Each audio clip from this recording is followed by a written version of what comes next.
Okay, Madam Clerk, if you could just give a couple minutes for Councilmember Brossette. He just left the chamber, so he'll be up in his office in a second. Okay.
All right, Madam Clerk, let's try a roll call. See if we've got everybody back. Councilmember Nguyen. Yay. Councilmember Brossette. Councilmember Glapion. Present. Councilmember Moreno. Present. Councilmember Gustafson Palmer. Present. Councilmember Banks. President, Councilmember Brossette is here also. Okay, thank you. Councilmember Jeruso. Here. We have seven, we have a quorum. The members are here. Council members, we're now going to go to page 2, the regular order. Special orders of business. All special orders are temporarily postponed due to the COVID-19 pandemic. Consent agenda. We have a communication from Teresa R. Beecher, Council Research Officer, New Orleans City Council. This should be marked received. On top of page 3, we have a communication from Aaron Spears, Chief of Staff and Council, Council Utilities Regulatory Office. This should be marked received. We have a communication from W. Peter Connick Jr., Butler Snow LLP, on behalf of the previous owners and the current owner. 613 Elysian Fields Avenue, 617 Elysian Fields Avenue, 621 Elysian Fields Avenue, 2210 Royal Street, and 2221 Charter Street. Zoning docs, subdivision number 117-20. This should be marked received. Suggested hearing date is May 6. On top of page 4, communication from Cynthia Davis, Department of Safety and Permits, City of New Orleans, 1704 through 1706 Desire Street, 20-48813 Demo, Council District D. This should be marked received. Suggested hearing date is May 6. We have a communication from Christopher G. Young, ATG Licensing Consultants, LLC, 513 through 515 Harrison Avenue, zoning docket 2219. This should be marked received. Suggested hearing date is set for May 20th. This must be advertised at least 20 days before the date of the hearing pursuant to section 3.3.8 of the CZO. On top of page 5, we have a communication from D. Alex Onstott, member, Celino and Onstott LLC, 928 St. Anne Street. This should be marked received. Suggested hearing date is May 6th. We have the report of the Executive Director of the City Planning Commission, Subdivision Docket 11720, District C, 613 through 617 Elysian Fields Avenue, 2221 Charter Street, and 2210 Royal Street. This should be marked received. Suggested hearing date is set for May 6th. We have ordinance calendar number 33,271 by Councilmember Banks, 4219 Constant Street, zoning docket 721. On top of page 6, we have ordinance calendar number 33,273 by Councilmember Brissette by request. The fiscal note was received. The Budget Committee recommended approval. Ordinance calendar number 33,274 by Councilmember Brissette by request. The fiscal note was received. The Budget Committee recommended approval.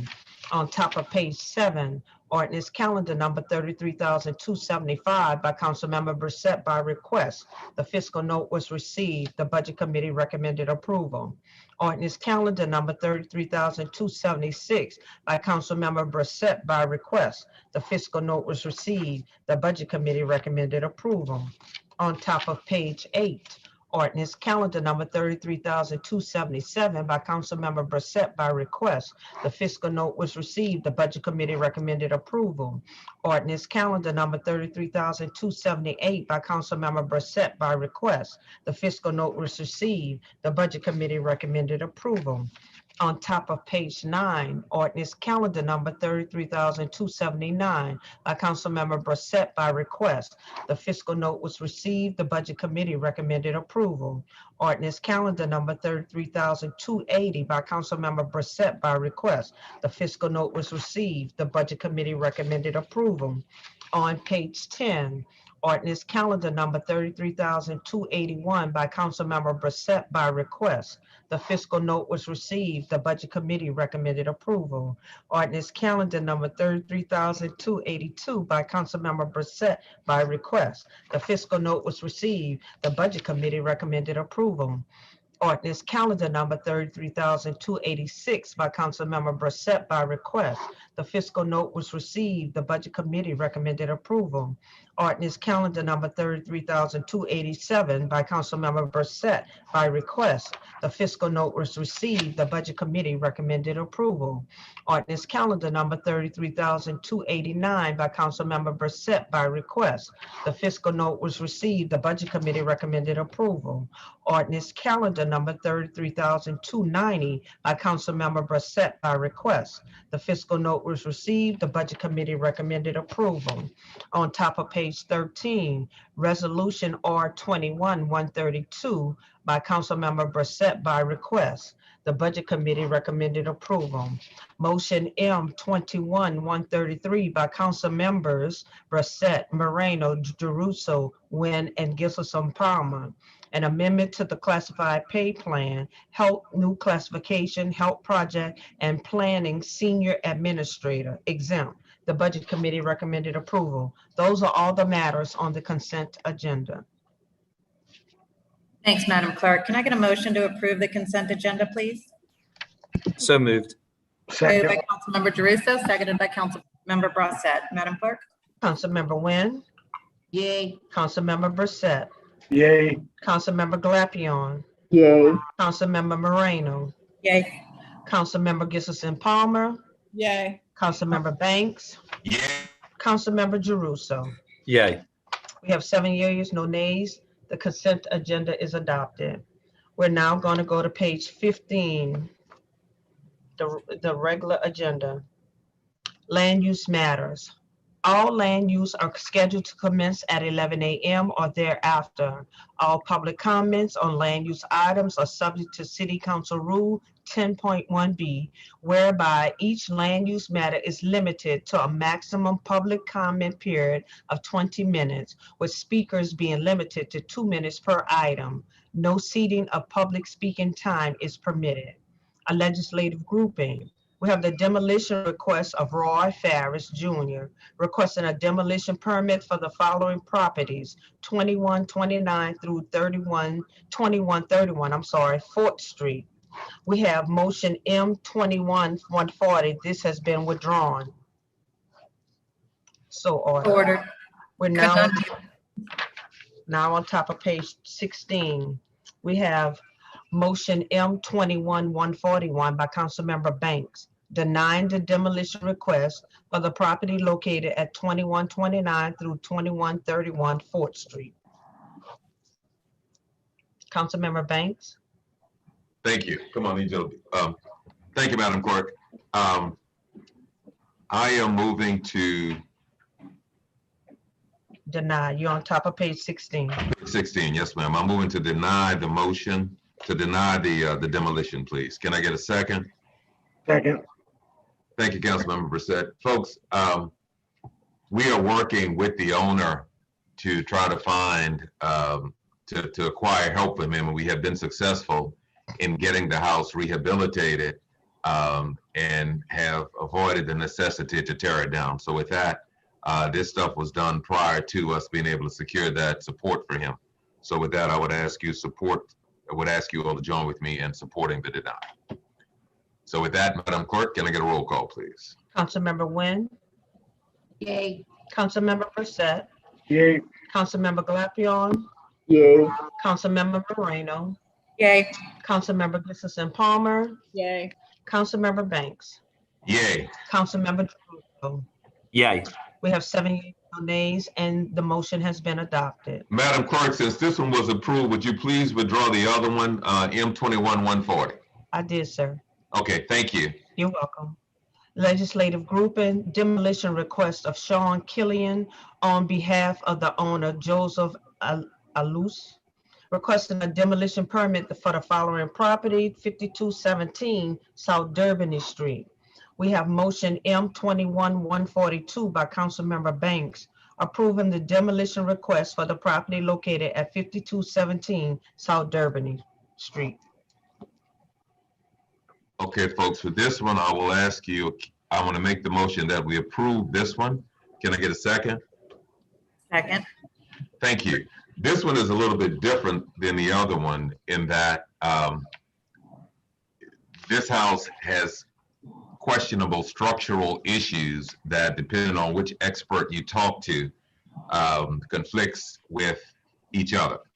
And what the plan is to go back and remove this house, which is on an oversized lot, and put it back with two houses, which creates an additional living space for someone.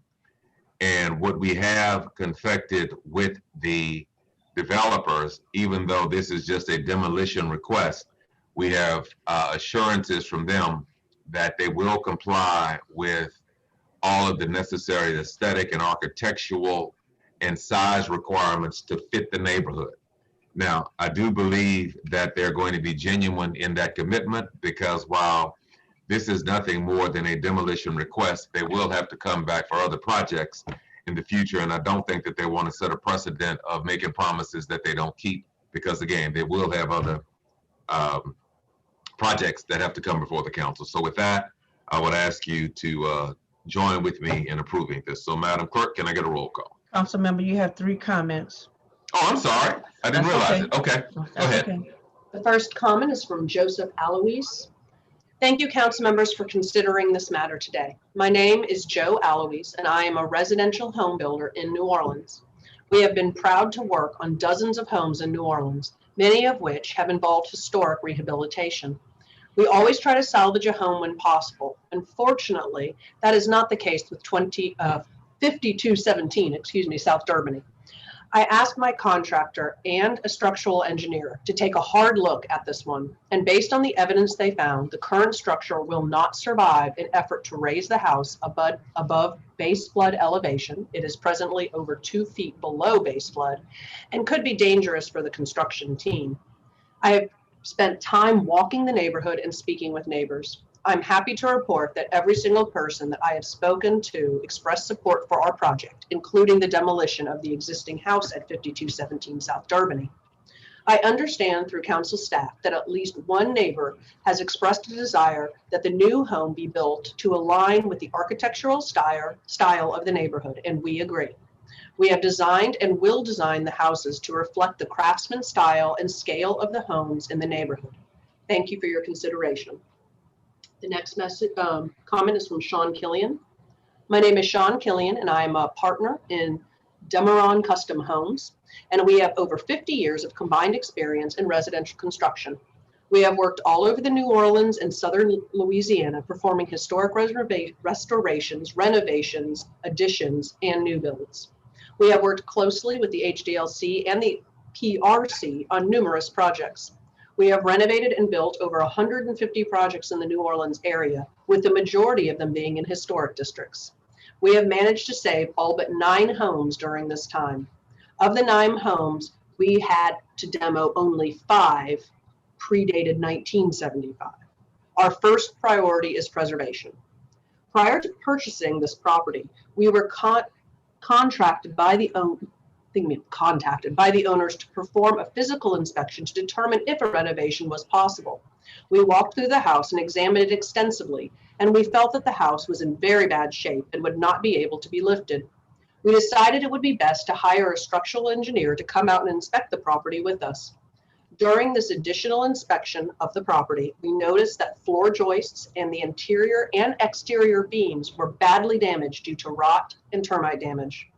Many piers were missing and damaged badly. Some places in the house and floors were 6 inches lower than others because the foundation was so badly damaged.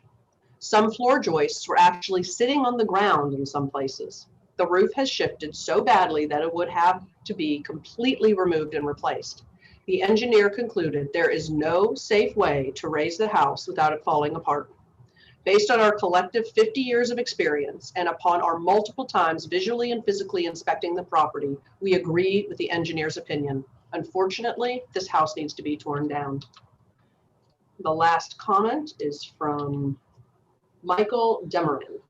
I am a partner in Demeron Custom Homes. I personally have over 30 years in residential construction, and collectively with my business partner, Sean Killian, we have over 50 years of experience. We have worked all over New Orleans and southern Louisiana, performing historic restorations, renovations, additions, and new builds. I have reviewed the public comment of Sean Killian, and I agree with those comments. My opinion that the house at 5217 South Durbany cannot be salvaged is based upon my own visual and physical inspection of the property and the opinion of Thomas Dyer, an engineer who actually inspected the house and concluded it would not withstand an effort to raise because it is in such poor structural condition. Those are all the comments on this item. Councilmember Nguyen, Yay. Councilmember Brissette, Yes. Councilmember Glapion, Yay. Councilmember Moreno, Yay. Councilmember Gissison Palmer, Yay. Councilmember Banks, Yay. Councilmember Jeruso. Yay.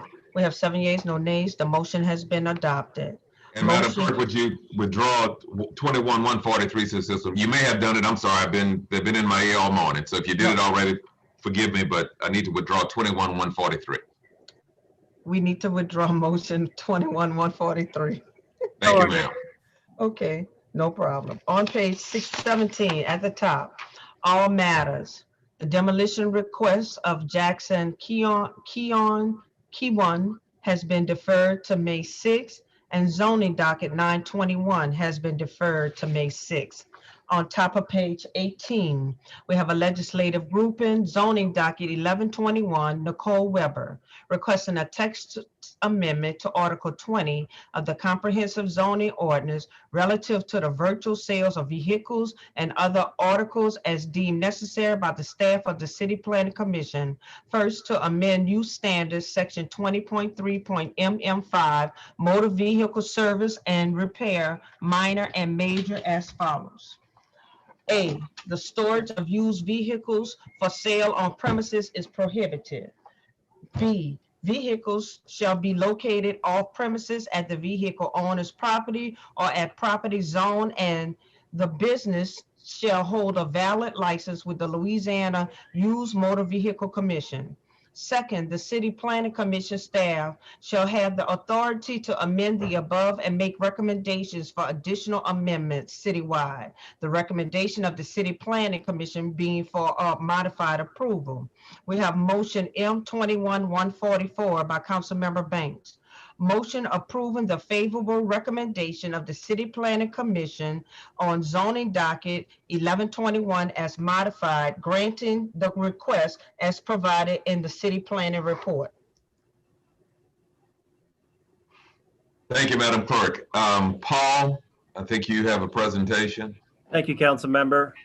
Zoning docket 1121 is a request for text amendment to amend the use standards of motor vehicle service repair shops to allow for virtual auto sales. The current CZO language only allows auto sales at motor vehicle dealerships, a use that is more strictly regulated and allowed in fewer zoning districts. Proposed text by the applicants adequately addresses the need to make virtual motor vehicle sales a use to be included within vehicle service and repair shops.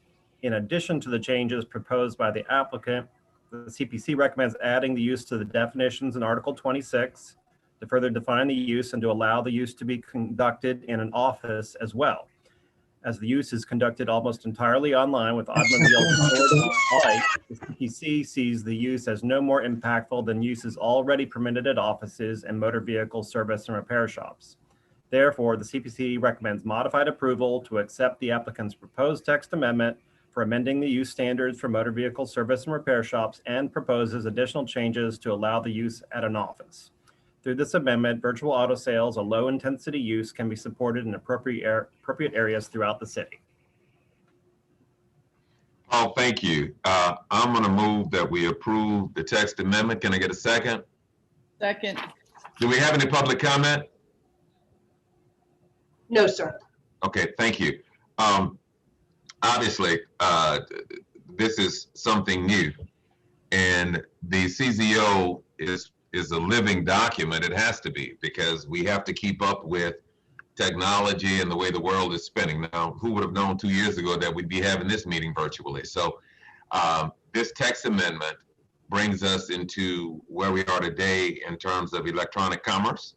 It changes the language so that it is not required that a car sales entity have a large lot to store cars when we've got the technology available to hit a few buttons and it can happen electronically. So with that, this is necessary to keep us in pace with the rest of the world, and I would ask you all to please support it. So with that, Madam Clerk.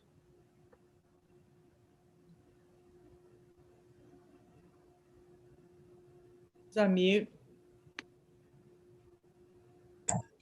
Councilmember Moreno, Yay. Councilmember Glapion, Yay. Councilmember Jeruso, I'm a yay. Councilmember Banks. Councilmember Banks, Yay. Councilmember Brissette, Yes. Councilmember Wynn. Yay. We have 7 votes. That has been approved. On page 19, number 6, zoning docket number 1421 has been deferred till May the 6th. On page 20, number 7A, zoning docket 1621, City Council Motion M2450, requesting a text amendment to the comprehensive zoning ordinance to consider amendments to the definition of winery and to consider the addition of such to use tables in appropriate districts in the course of review. City Planning Commission staff should consider this use in the context of similar uses such as breweries and distilleries. Staff should also review use tables and provide recommendations to establish consistencies among breweries and distillers in appropriate zoning districts. Planning staff should review applicable state regulations to guide potential amendments. This text amendment will impact all zoning districts that permit microbreweries, microdistilleries, breweries, and distilleries either by right or through conditional use. The recommendation of the City Planning Commission being for modified approval. Motion M21-145 by Councilmember Banks. Motion approving the favorable recommendation of the City Planning Commission on zoning docket number 1621 as modified, granting the request as provided in the City Planning Report. Councilmember Banks? Thank you, ma'am. Paul, you're up again. Thank you, Councilmember. Zoning docket 1621 is a text amendment to the comprehensive zoning ordinance to consider amendments to the definition of winery and to consider the addition of such to the use tables in appropriate districts. Text amendment also requests the review of the use distillery and to provide recommendations to establish consistency among breweries and distilleries in appropriate zoning districts. Comprehensive zoning ordinance regulates wineries as a more restricted use from other similar uses, specifically microbreweries and microdistilleries, which are treated equally in the comprehensive zoning ordinance. Microbreweries and microdistilleries are permitted by right in 13 zoning districts and through conditional use in 1 zoning district. They have additional permissions under the AC3 Arts and Cultural Overlay District. Wineries, however, are only permitted as a conditional use in 1 zoning district, a district which currently permits microbreweries and microdistilleries by right, in addition to bars and arguably more intense use. Similar to the operations of microbreweries and microdistilleries, a winery would create and bottle wine on-site and sell the wine for both on-site and off-site consumption. The CZO also regulates distilleries as a more restricted use from other similar uses, specifically breweries. Breweries are permitted by right in 13 zoning districts and through conditional use in 1 zoning district. Distilleries, however, are only permitted in 3 zoning districts by right and 1 zoning district through conditional use. The uses and the impact are nearly identical, yet the 2 uses are treated dissimilarly in the CZO. CPC recommends changing the definition of winery to more accurately reflect the use and align the definition to that of a microbrewery and distillery. CPC also recommends permitting wineries in the same zoning districts to those of microbreweries and microdistilleries, and to permit distilleries in the same zoning districts as breweries. These changes rectify inconsistencies in the zoning ordinance between similar uses with similar impacts.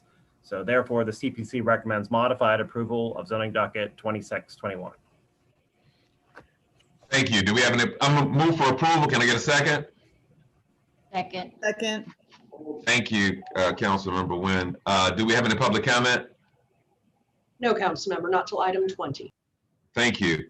Guys, I will ask you to join me in supporting this one. This one just is basic common sense. The uses are almost identical. Now, what actually ends up in the bottle may be different, but the process to get it in the bottle is all very similar. The processes aren't different enough to have different distinctions in the CZO. In addition to that, the impact that it has on the neighborhoods that they are all very similar. And the fact that when this CZO was drafted, this was overlooked just shows that everybody's human and time evolves, and we need to keep up with the trends that are there. I'm also very excited that many of these new businesses are relocating to District B, and I am looking forward to hopefully more of them coming to District B, and excited about leveling the playing field so that they can be active participants in our quality of life and in our economy. So with that, I would ask you all to join with me in supporting this. So, Madam Clerk. Okay, roll call. Councilmember Moreno, Yay. Councilmember Glapion, Yay. Councilmember Jeruso, Yay. Councilmember Banks, Yay. Councilmember Palmer, Yay. Councilmember Reset, Yes. Councilmember Nguyen. Yay. We have 7 votes. Councilmember Reset, do you want to go to your matter on page 29? It's almost 12 o'clock. Ms. Temple, let's knock out Councilmember Banks and Councilmember Palmer's ordinances 16 and 17, since I think I heard no public comment for the next 2. Okay, All right, just checking. Thank Okay, you. we're gonna go to page 21. Item number 8, zoning docket 1721 has been deferred to May the 6th. We're gonna go to page 22. Zoning docket 2221, Platinum Holding Group LLC, requesting a conditional use to permit a 4-family multifamily residence in an HMR3 historic Marigny Tremere Bywater Residential District on square 364 Lot N in the 3rd Municipal District bounded by Montague Street, North Rampart Street, St. Claude Avenue, and Press Street. Municipal address 1032 Montague Street. The recommendation of the City Planning Commission being for denial. Clerk, Motion M 21-136 by Councilmember Gibson Palmer. Deny the conditional use request to zoning docket 2221, upholding the city planning recommendation of denial. clerk, this has been deferred Oh, until May I don't- 6th. May okay. 6th. This has been deferred until May 6th. Okay, sorry about that. I didn't No have it. worries. That's fine. Thank you. You're welcome. On page 23, item number 10, zoning docket 2321, city council motion M 2119 has been deferred to May the 6th. Zoning docket number 2421, Ahad Hadan has been deferred to 5/6 on page 24. Zoning docket number 2521, Couples Creating Opportunities LLC has been deferred to 5/6. Ordinance county number 33,147 by council members Williams and Gibson Palmer has been deferred to 5/6. On page 25, ordinance county number 33,232 by council member Brissette by request has been deferred to 5/6. Ordinance calendar number 33,267 by Councilmember Banks by request. An ordinance revoking the street dedication and authorizing the sale at public auction for a minimum price to be set by the appraiser of a certain portion of ground together with all rights, ways, privileges, servitudes, and appurtenances thereunto belonging or in any wise or pertaining situated in the 6th Municipal District of the City of New Orleans in square 89 bounded by South Front Street or Leak Avenue, Marengo Street, Chapatula Street, and Constantinople Street, designated as a portion of South Front Street or Leak Avenue as shown on plan of survey and re-subdivision by the Office of Godolpho Khan LLC dated April 10, 2020, last revised June 3rd, 2020, the portion of South Front Street which is no longer needed for public purposes and otherwise to provide with respect thereto. Councilmember Banks. Thank you, Ms. Temple. Folks, I'm gonna move to approve. Can I get a second? Second. Thank you, Councilmember Nguyen. This one was a sticky wicket in that there are benefits on both sides. This is a surplus street. Well, this is a street that we're declaring surplus at this point and selling it to a business that is adjacent to it. Now, the neighbors do use it for some recreation. They use it to walk their pets. Some still drive on it, but it's pretty much so out of the way and there's not a lot of traffic on it. Now, the other side though, is that the business does create jobs, and the long-term plan or possible plan for this is to add additional housing units, some of which will be affordable housing. And you all know how intent I am on trying to create opportunities for affordable housing. So we had to weigh this one very, very closely and came down that the bigger benefit and long-term community good is to have it sold to the lumber company.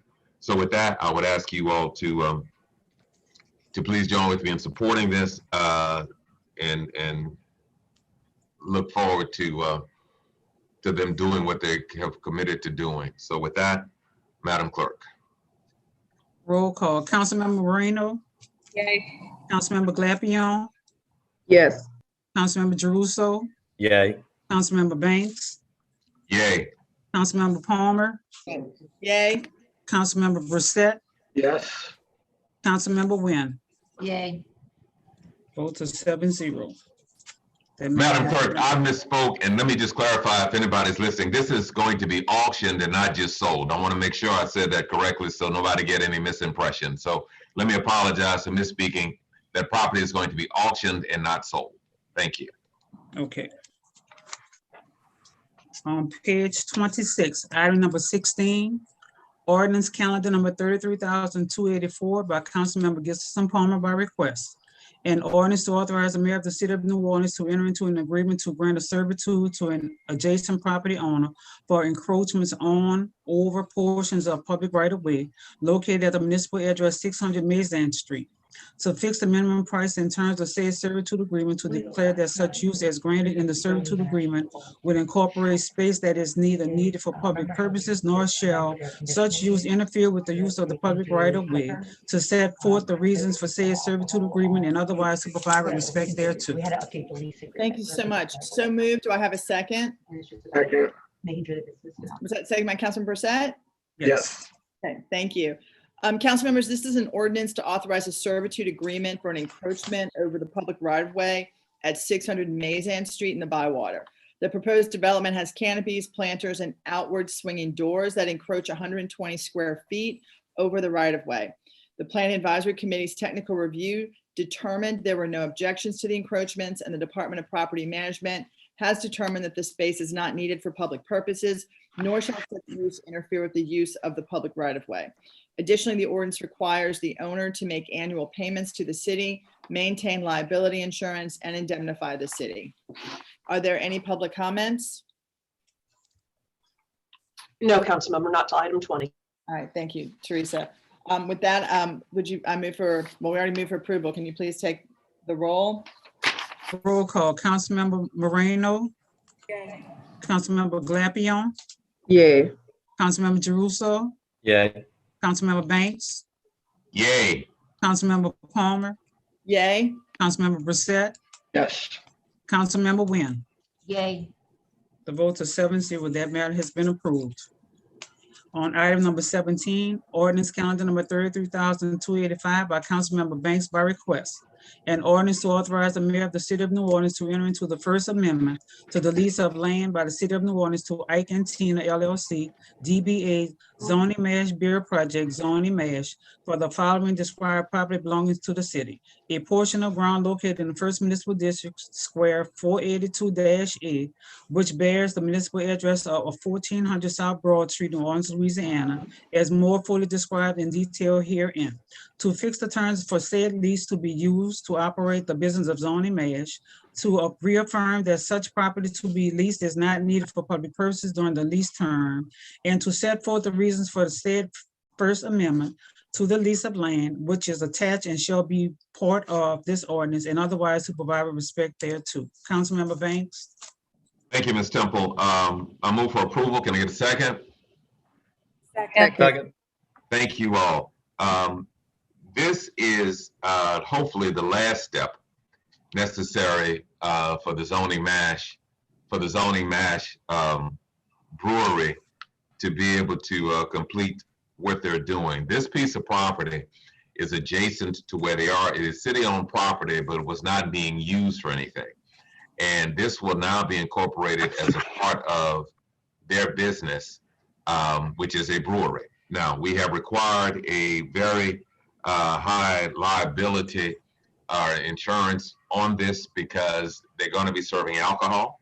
But this puts a piece of property into commerce that previously was not being utilized.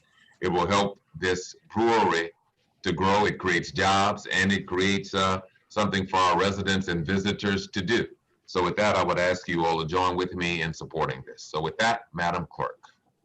Roll call, Councilmember Moreno. Yay. Councilmember Glapion. Yay. Councilmember Jeruso. Yay. Councilmember Banks. Yay. Councilmember Palmer. Yay. Councilmember Brissette. Yes. Councilmember Wynn. Yay. We have 7-0. The ordinance is approved. On page 27, item number 18, ordinance calendar number 33. Sir, Temple, could we go to 23 now, please? okay, all right, thank you. The resolution. Okay, gotcha. Okay, we're gonna go to page 29. Item 23, resolution R 21-137 by Councilmember Brissette, expressing the council's full support for the construction of new stadium and sports complex in the Ninth Ward adjacent to George Washington Carver High School. Thank you, Madam Second. Clerk. Mhm.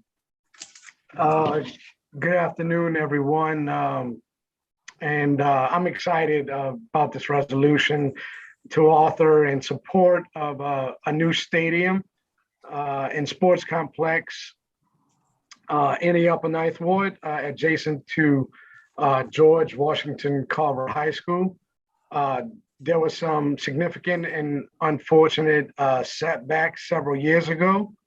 But through all those setbacks, we know that setbacks can strengthen. This new project has new leadership and new support.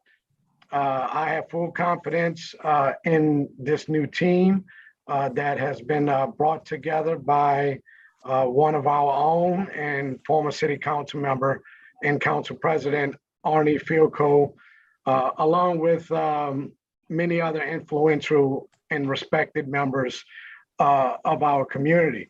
At this time, I'd like our former council member and council president, along with our former Senator Andrew Plessis, Ms. Stacy Martin, Mr. Bobby Guerin, and Mr. Wilbert Thomas Sr. to tell us more about this significant project for a great community and for, most importantly, the children of our city and the local nonprofit that is spearheading this effort. So without further ado, Council President, welcome back. Thank you. Is, for this one, is Mr. Filko coming in for this one, Councilmember Brissette? Yes, I'm Yeah. here, Council Okay, President. good. Perfect. Hey, good to see you. And Thank I you, know you've been Madam working on this for so long, so thank you Well, for being with us. Thank you so much. And Council President Moreno, Council Member Brissette, and the rest of the City Council, it's very nice to be with you, and thank you for the opportunity presented today. I just want to first say, before we get into the stadium publicly, how pleased myself and so many members of the community are with your group leadership and the leadership of the mayor over the past year in prioritizing citizenry health.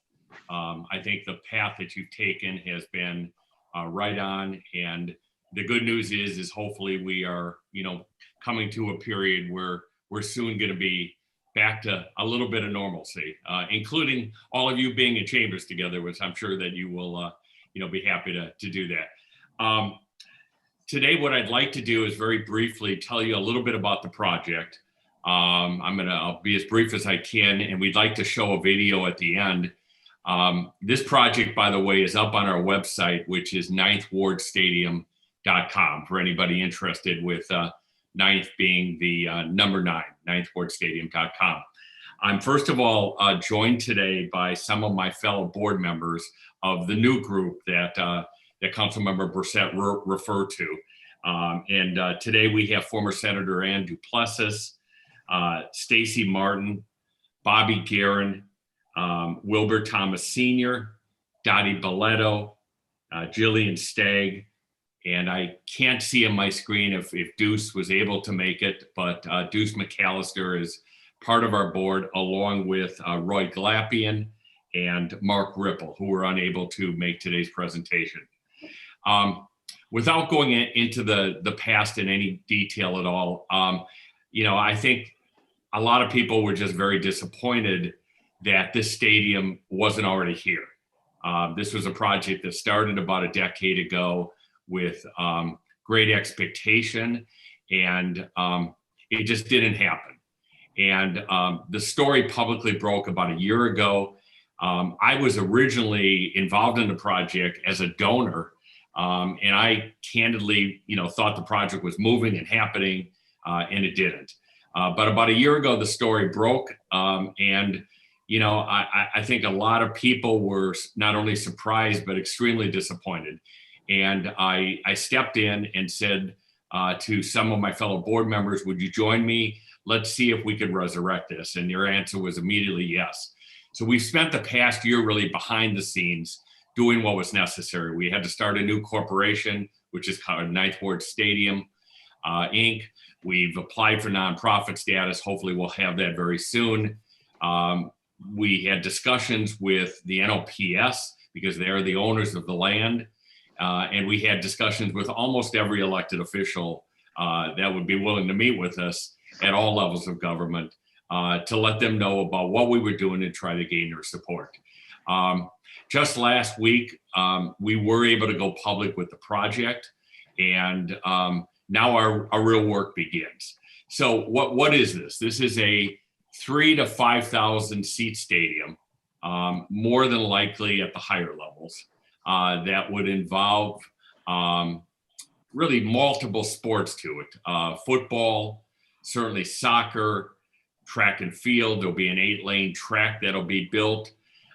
We very much hope as we design and build this that we can include an interior area for a Hall of Fame for New Orleans Public Schools, something that we'd be very excited about implementing.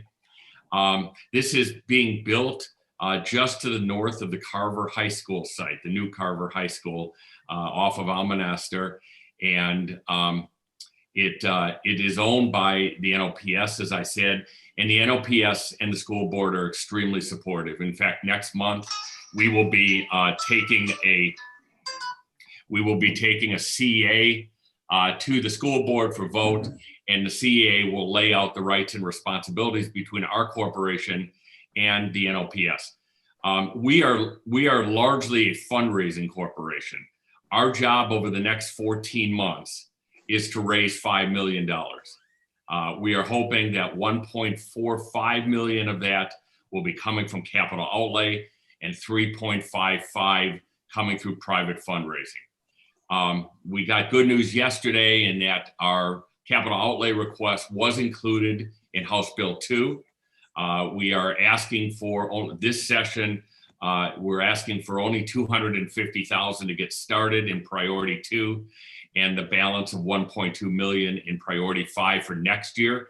And those were both honored and in House Bill 2. So we're very much hoping we can move that through the legislature and get that request approved.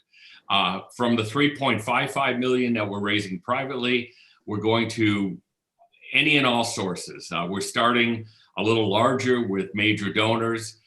We do hope that we could maybe fulfill this responsibility through some major donors so that we don't have to do a full retail campaign.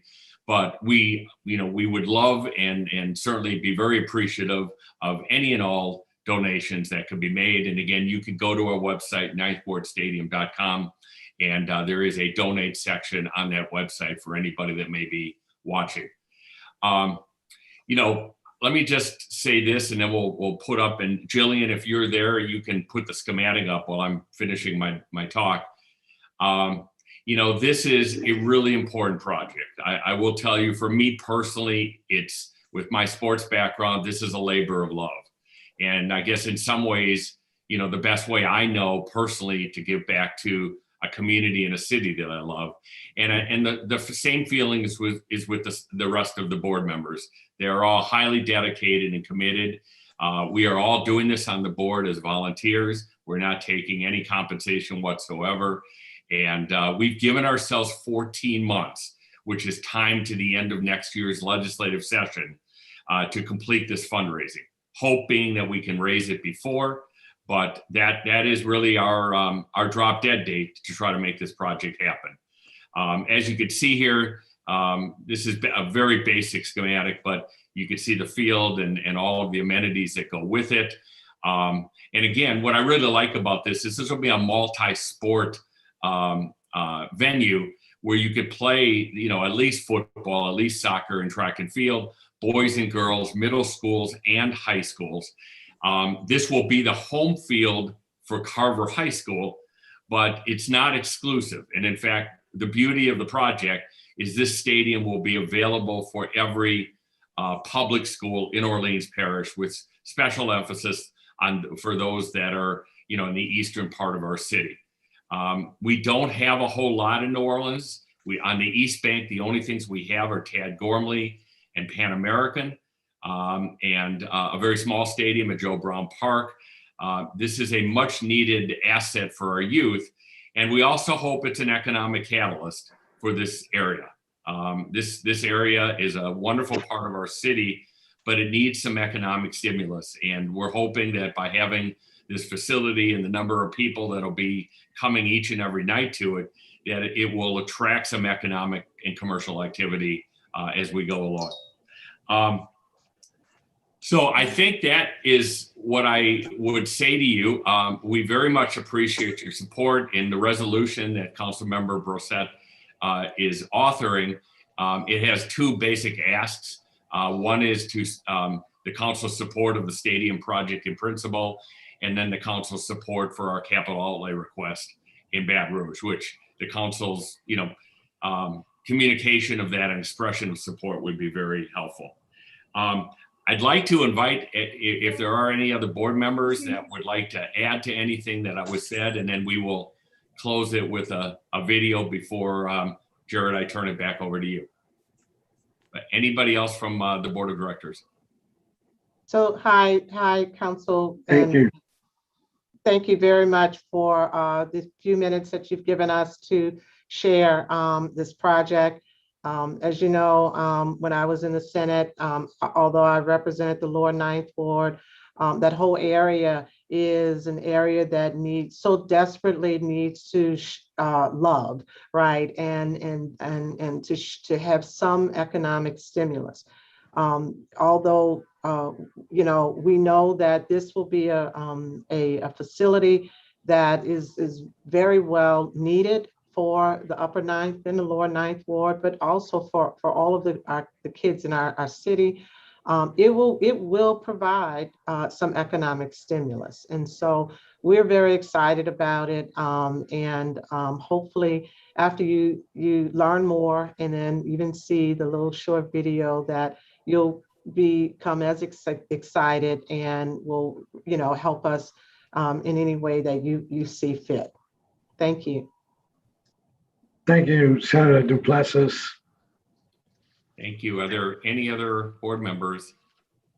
I would, Phil Ernie, if it's on mine. Wilbur Thomas, and this has been overdue. I live in this community. I grew up in this community all my life. It is something that would help the whole city, not just this community, but it is way overdue. And we hope that you all support us on this, because this is something this community really needs. Thank you. Thank you, Mr. Thomas. Just Ms. Martin. Hi, thank you for having us today. Just really excited. Would just like to again echo everything that my fellow board members have said, and of course the Rams are extremely excited about it. The kids ask me anytime I'm in the building, Ms. Martin, what's happening with the stadium? Where are we? Where is it? Will it happen before we leave Carver? And so just want to again echo my fellow board members in requesting your support. And I guess I would be remiss not to at least thank each of you all for your time and consideration. I'm involved not because I live in that section of the city, but because I recognize the needs that are there to help with the economic development that will help the entire Ninth Ward and in that way help the entire city. I've been involved in the NORD Reformation process in the past, and this is a very strong part of trying to keep recreation moving in the right direction. So thank you for each of you all's consideration. Thank you. Thank you all. Jillian, if you could key up the video, and then council member, it's all yours.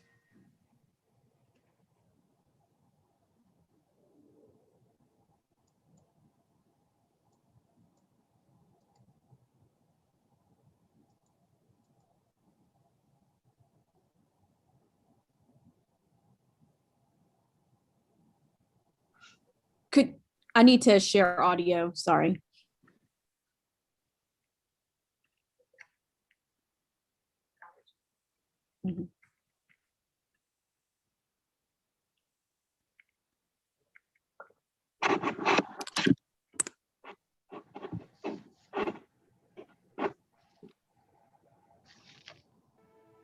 Hey, Jillian, the share audio option is an option on your side in advanced settings. Yes.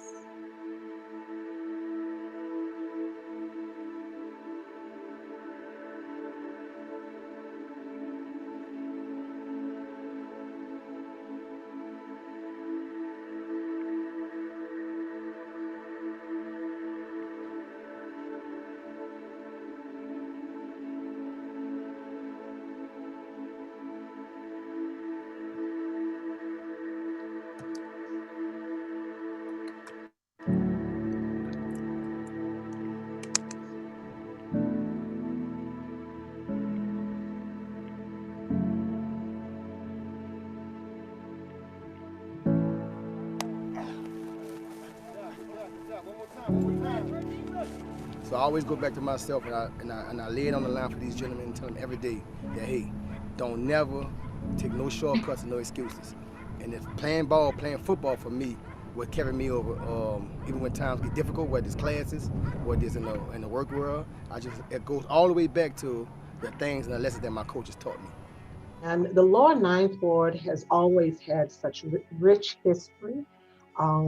Family and community was always ever present, right? And it was so unfortunate many times that that all of the resources that should have been available to the Ninth Ward community and to the residents of the community weren't readily available. This project will right a lot of wrongs. It will bring such vibrancy and it will bring excitement to a community that deserves it. And when we talk about community developments, when we talk about enhancing New Orleans, we talk about the pains associated with Katrina, you have to realize that giving back to the community is how we rebuild a community, in particular when we're talking about children. And as we know, recreation is a key part to the success of any community. It will provide a first-class venue to a community that really needs it. Not only in terms of sports and opportunities for kids and economics, but just it's a feel-good project that will really uplift the spirits of those that live in the Ninth Ward. And I do think that such an investment can also demonstrate an overdue needed vote of confidence in one of America's, and one of New Orleans' most treasured neighborhoods, the Ninth Ward. The Ninth Ward is a great neighborhood that's produced so many great people, great artists, great musicians, great leaders.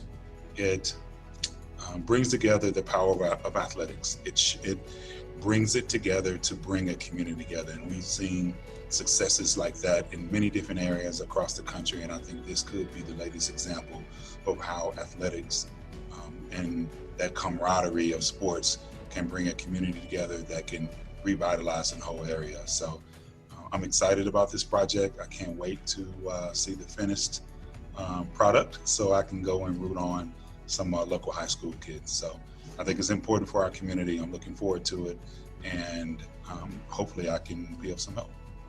For many personal reasons, I'm deeply, deeply committed to a revival and a renaissance of the Ninth Ward, and a stadium could play such a role. There's nothing like a quality place for young athletes, boys and girls, to be able to play and perform in a sporting event. Sporting events breed healthy competition, a respect in the development of one's minds and bodies, a chance to emphasize the need for young people to be scholars and athletes, not just athletes, but scholars and athletes. So I'm proud to support the Ninth Ward Stadium and endorse it with everything I had. And I am looking forward with great enthusiasm to being there for both a groundbreaking and a ribbon cutting when it does happen. So long live the mighty Ninth Ward. Long live the great city of New Orleans.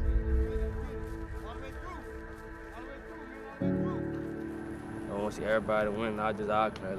Every class that come through here, we want them to win. Because when we leave, we gonna come back. We coming back and see that. We coming back to see what they're doing. Just like the players before us coming back to see what we doing. Right. Yeah. You got that, man? Yes, Coach. Don't say it. Don't mean it. Don't say it. Don't mean it. Who we love. Our Father, who art in heaven, hallowed be thy name. Thy kingdom come. Thy will be done.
Well, again, thank you for the opportunity. We are very appreciative and grateful. We look forward to bringing you good news as we go into the coming months and into next year. And it will be awfully nice with good fortune here that in the fall of 2023, we will all be sitting in the new Ninth Ward Stadium and watching our first sporting event in the neighborhood. So thank you. And I'll turn it back over to Councilmember Brissette. Jared, thank you so much, and the rest of the council for the opportunity today.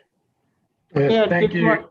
Before, I'm sorry, before, I just wanted to, one thing I don't think that we clarified was that although this board is the fundraising board, once the money has been raised, we will not construct a stadium. It is all going to the New Orleans public school system, and they will be the fiduciary to do an open bid and, you know, go through the process of building the stadium. So we will not touch the money at all. Once it's raised, it will all be transferred over to the school board, and they will have the pleasure of building the stadium. And one final thing, although Mr. Thomas, Wilbert Thomas, did speak, he is one of our newest board members who is from the community, and he will make sure that we stay on task and on target. So I just wanted to make sure we highlighted that as well. Thank you, Senator. And we have that, you know, they say where we come from in the legislature, it's definitely in the details. It's in a resolution. And Arnie, thank you. Everybody, Dottie, thank you for your work. Thank you to my staff as well, putting this together. It is my hope that it won't take a year to raise all these funds to get this project off the ground. This is a project I think the entire city, from public, private, nonprofit, that everyone can embrace because it's all about our children. I'm going to read the resolution before I turn it over to my colleagues for comment. Resolution 21-137, whereas youth participation in sports has a demonstrated positive impact on their development. Statistics show that high school athletes are more likely to attend and graduate college than non-athletes. Additionally, New Orleans has a proud history of producing national athletic stars. And whereas there is a demonstrated need for additional sporting venues in the city of New Orleans for middle and high school sports, currently only 2 stadiums with capacity in excess of 2,500 seats are available for use on the East Bank of New Orleans. Pan American Stadium and Tag Gormley Stadium, both located in City Park. And whereas there is ample space and community commitment to constructing a state-of-the-art 4,000, 5,000 seat stadium in the 9th Ward next to George Washington Carver High School, on land owned by the New Orleans Public Schools. And whereas the Ninth Ward Stadium complex will serve not just Carver High School, but the entire city of New Orleans public school system, with special emphasis on the more eastern parts of the city. And whereas the Ninth Ward Stadium will accommodate a range of sporting events from football and soccer to track and field, with an artificial turf football field and an 8-lane track. For attendees, there will be a grandstand seating plus a press box and scoreboard, restrooms, concessions, and ticketing, parking, and site amenities. And whereas once the total project funds are raised, the facility will be under the governance of the New Orleans Public Schools, with input from the community and also those involved in providing the funding.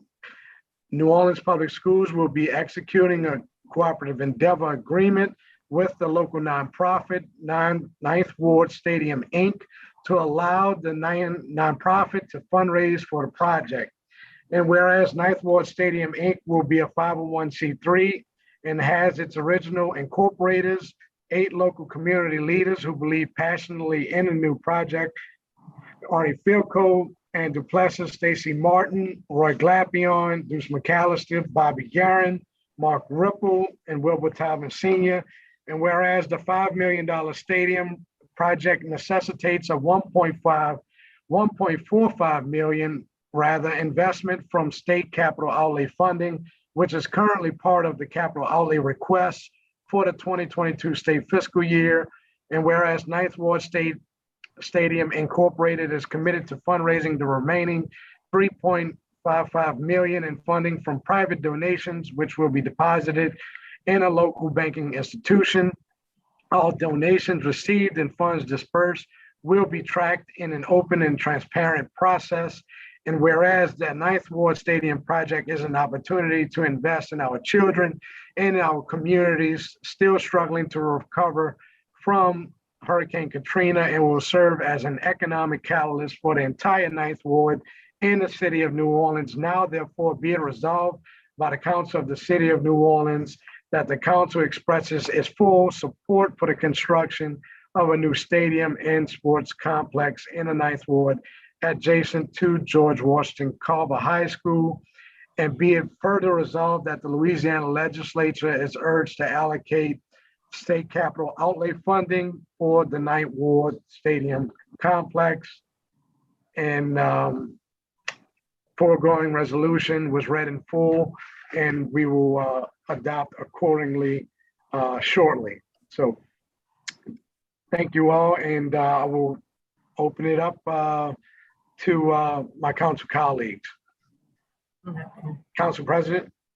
Thank you, Councilman, for bringing this resolution, and thank you to the board. Many of you have known for quite some time. You're my friends. Great to see you, Senator Duplessis. It's been a long time. Dottie, great to see you. Even saw Ashley as well. So, you know, I think the point's already been clear, but this is more than just a stadium. This is really something that could be not only a fantastic place, of course, for our kids and recreation, but this really could be a significant anchor in the Ninth Ward, economic development catalyst, as has been mentioned. You know, I think about when there are big Friday night football games at other high schools, and how that impacts, you know, little local restaurants and how that drives business. And so I just think that building a sports complex like this in the Ninth Ward, greatly needed, and I think something that will lead to much success in this particular area. So you all have worked on this so hard, and it's so great to see that we're finally getting to those steps where now we see that it's going to actually come to fruition. Because the conversation around the stadium, look, it's been happening since, you know, I think I was still in TV news at the time when the conversations first started, so a long time ago. So to now finally be at the point where it's like, oh my gosh, I think we're seeing the finish line, and that it's actually going to happen is really amazing. So thank you once again for your dedication and hard work, because it needed to come from a group of such dedicated citizens like you all for this to actually happen, for the ball not to be dropped. We're talking about a sports complex. I had to make a reference like that. So there you go. So thank you for taking the ball, running with it, and scoring a touchdown with this one. Appreciate you all. Thank you, Councilmember Brissett. Thank you. Councilmember Nguyen. Yes, thank you, Councilmember Brissett. Can you add my name to the resolution? Well, first of all, thank you so much for bringing this out attention. Let me just take a moment. When I saw this on the news, I was just dancing at home. And, you know, and when I saw Arnie up there, I was like, man, he's been so busy working with us with hashtag Take the Shot. How do you have time to deal with this? So it was just great. You do an amazing job, Arnie. Thank you so much for your leadership. And then, of course, today I see so many familiar faces in my district. Of course, Senator Duplessis, Stacey, and Mr. Thomas, thank you so much for your leadership. I really appreciate it. Well, you guys know I'm always hustling for projects in District E. Okay, that's not a secret at all. But I am really happy for the 9th Ward because I know that this is also going to impact the resident in the low 9. It's an area that I represent. And believe me, if we have the space that size, I'm pretty sure you guys would have came over to the low 9 as well. But with that, thank you so much. And, you know, I definitely would do everything I can to help because young people is our future. And it's funny, Councilmember Brissett and Madam President, we've been talking about Earth Day. Today, we're introducing the Children's Bills of Rights right after this. And you guys are talking about space where children have the right to play. And many of our neighborhood, our children don't have that right. So thank you so much for really having that virtual connection with us at council and the work that we do for the city of New Orleans. So thank you very much. Thank you, Councilmember Nguyen. And this is a win for the entire city. Madam Clerk, please add Councilmember Nguyen and Jeruso's name. And mine too, please. Councilmember Moreno's. Mine too. And Councilmember Palmer's. And Councilmember Glapion. And Councilmember Glapion's. Councilmember Palmer. Thanks so much, Councilmember. I just want to thank y'all so much. Y'all have, you know, I've seen your faces working on this after Katrina, and Bobby, Arnie, thank you for continuing the fight, and Senator Duplessis, y'all just really are tremendous. And Stacey, it was great seeing you out there at the food pantry a couple weeks ago over there at Rosenwald, and I know where your passion lies. And you know, I just want to bring up that it was so exciting this year to get the brand new Edna Carr building up and going. And one of the fabulous things behind the Edna Carr is this beautiful turf field. And it creates also such a place of pride and for the students there. And they're so excited about it. And I just think, again, we need to have more of these types of facilities geographically spread out throughout the entire city that are really reflective. I think spaces are reflective of our children and where our value system is. And to have something that is that this professional, especially with the track, and can also be used for soccer and for the girls, it's really, really important. And so I applaud all of you for having the wherewithal to continue this process, and I'm thrilled. Thank you, Councilmember Palmer. Councilmember Banks. I wanted to ask, I'm sorry, but this whole Zoom thing, man, it makes you do too many things at the same time. So with that, would you please also add me? And I think it'll be all 7. Thank you. Thank all you. 7. Councilmember Brissett. Yes, Councilmember Jeruso. Thank you. I want to echo what everybody has said, but I want to circle back to what Arnie started with, which is we talk about COVID and where we are now a year later, but really the message is one of resiliency. And I think Helena sort of stole my sports analogy because I was going to go with, it's not how you start, it's how you finish, right? And this has been such a long endeavor, and really what you're seeing from the board in particular who are doing this has been a labor of love that has taken longer to where we wanted to get to. But it shows to me a couple of different things, not only a commitment to a transformative project and a part of the city that needs it, but also that we're giving people hope and that there's follow through as well. And I think that's a significant message as well, is not only bringing something that's tangible that people can touch and we can enjoy, and that there's going to be moments created here, we're creating money, but also that we care and that we're going to follow up on the commitments and the promises that we're trying to make as well. So I applaud you all for all of that. So good to see so many friends on the call too. And I really appreciate all of the hard work. Arnie said you're not getting compensated for this. So bears mentioning again that everybody's doing this because of their own commitments to the project. And I think there's almost nothing more precious you can give than your time and your care. So thank you all for all of your work. Thank you, Councilmember Jeruso. Jared, if I may, please. I'm sorry, I Councilmember chimed in before just to get that, but I had to finish up with my staff quickly.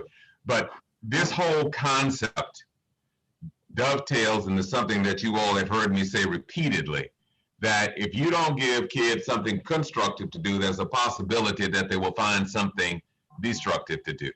Giving our kids resources to keep them in safe, structured activities not only benefits them, but it benefits this entire community. So I'm glad that this is moving. I'm glad that it is happening. And this is something that we should all be very proud of, in the sense that we've got to take ownership and accept the fact that we do have to have our kids directed in positive manners. Giving them a place where they can be involved in a structured activity will keep them from being someplace else that we don't want them to be. So I'm glad that this is happening, and glad to be a co-author. Thank you. Thank you. Thank you all. Councilmember Palmer. Yeah, I do. I just want to, I was talking about it this morning, and I just want to reiterate, with just the youth master plan that the city put out just came out, and it's really based in the demographics of our city and our children. And I'm just bringing this up publicly because it's a really great starting point on where the resources are and where they're not. And it's very obvious the majority of the kids live in the East and Algiers, yet we do not have the same resources that other parts of the city do. And when I'm talking about resources, I'm also talking about programming, right? So we can build these wonderful facilities, but we also have to talk about the programming that exists within these and within the different places. And if we can also use this as an ability to talk about, and even to our nonprofit partners, that it would be great for them to reach out to other geographic areas of the city to provide the programming that our kids need, right? We can build these beautiful buildings all over, but we also need partners that can help us with the programming for all of our kids. So it's almost like 24/7. So I just wanted to add that because I'm super excited about the youth master plan that has just come out. Thank you, Councilmember Palmer. And to that point, it's definitely a partnership, full circle. And we, it's about equity and program and city services. And we just broke ground on a multi-service center that we are replacing back in the Florida area that existed pre-Katrina. So also proud about that, and proud to say Mr. Wilbert, who is on the call as well, is doing his part in replacing his community center that'll be going to construction. So anybody else have anything to add while we close up? Ms. Councilmember Glapion. Just want to say real quickly, it's just no wonder with this team assembled that you guys are able to get it to this point and bring it on home. The folks that are represented on this board are just stellar, with such a history of service to this city. And so it's just no wonder. Just thank you guys for your service in bringing it to this point. We certainly appreciate you all. And thank you, Councilmember Glapion. Hearing no other comments, I would move adoption of the resolution. Second. Seconded by Councilmember Nguyen. Madam Clerk. Roll call. Councilmember Moreno. Yay. Councilmember Glapion. Yay. Councilmember Jeruso. Yay. Councilmember Banks. Yay. Councilmember Palmer. Yay. Councilmember Brissette. Yay. Councilmember Nguyen. Yay. Vote is 7-0. The resolution passes. Thank you, Madam Clerk. 7-0. Yes, sir. Thank you all. Jay, I just want to make sure you saw everybody laughing at your yay, how loud it was and how clearly it came through. am here to make sure that you guys are entertained. So with that, I will handle the public's business and make sure you enjoy it while I'm doing it. Thank you so much. Thank you. Thank you, council members. Thank you. Thank you. Y'all have a great rest of your day. Thank you so much. Okay, we're gonna go to item number 24 on page 29, Resolution ORA 21-138 by Councilmember Brissette, proclaiming April 2021 as National Child Abuse Prevention Month in New Orleans and urging all citizens to recognize this month by dedicating themselves to improving the quality of life for all children and families. Councilmember Brissette. I'm on your item, number 24. Thank you, Madam Clerk. 138. And thank you, colleagues. As many of you know, April is also National Child Abuse Prevention Month. Child abuse, of course, is a significant issue both locally and nationally. In 2019, there were over 11,000 reports of child abuse and neglect in New Orleans area, and there were nearly 53,000 reports statewide. The future well-being of our children depends on their healthy development, and all parts of a child need attention.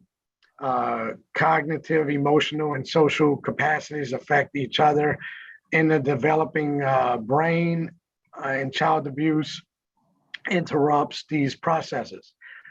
Victims may struggle with lifelong difficulties in learning, memory, and self-regulation. For our children to grow up to be productive and responsible adults, we must ensure that interventions and supports for children and families attend to all aspects of a child's developing brain. Of course, there are resources to our children and families. The Department of Children and Family Services offers a 24/7 anonymous hotline for families.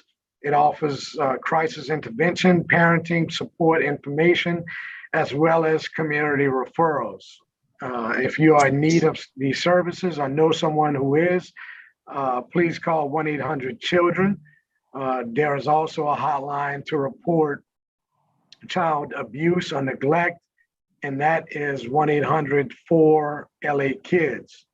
And finally, if a child abuse victim needs medical attention, Children's Hospital's Audrey Hepburn Care Center offers comprehensive wraparound care.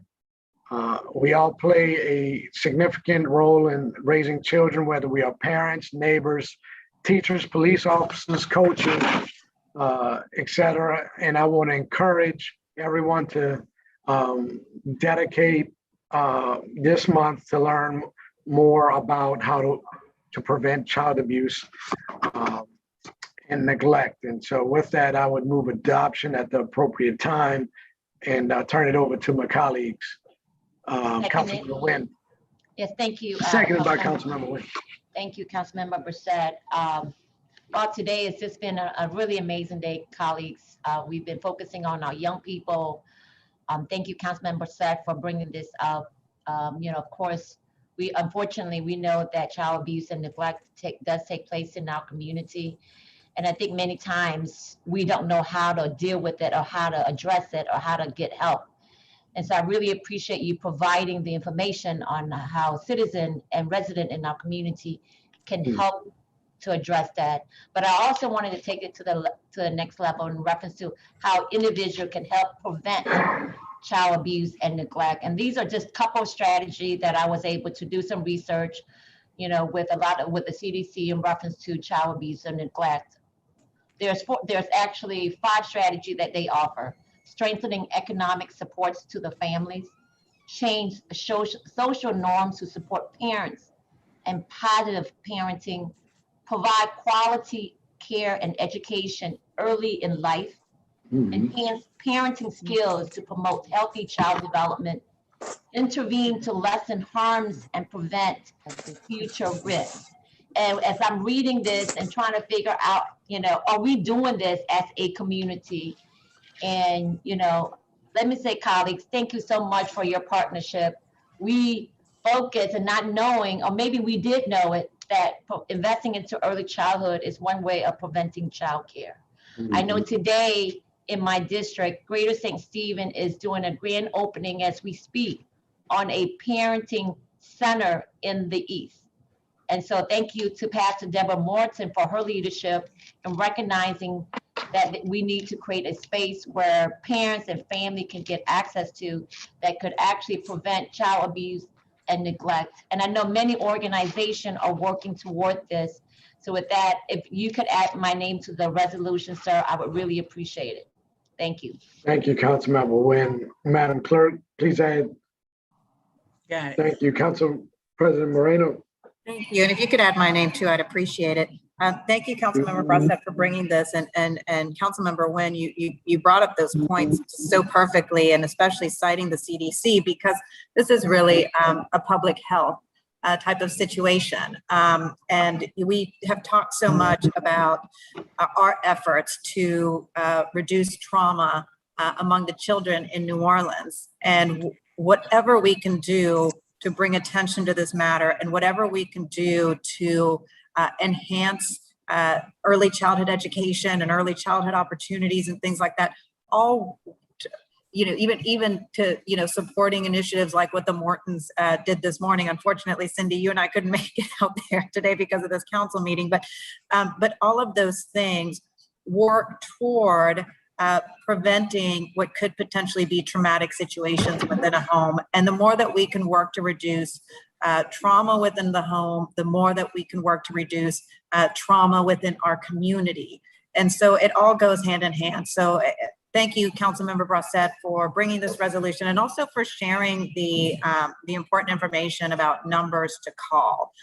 In fact, we should ask our PR folks to put together an Instagram and social media type of slide that all of us can post, so that those numbers can be readily available and seen, that we can all put out there just in case anyone might need that information. We can put that out on social media. So Sadie, if you can make that request, that would be great. So we'll work to get that done and get it to all the council members. But once again, thank you.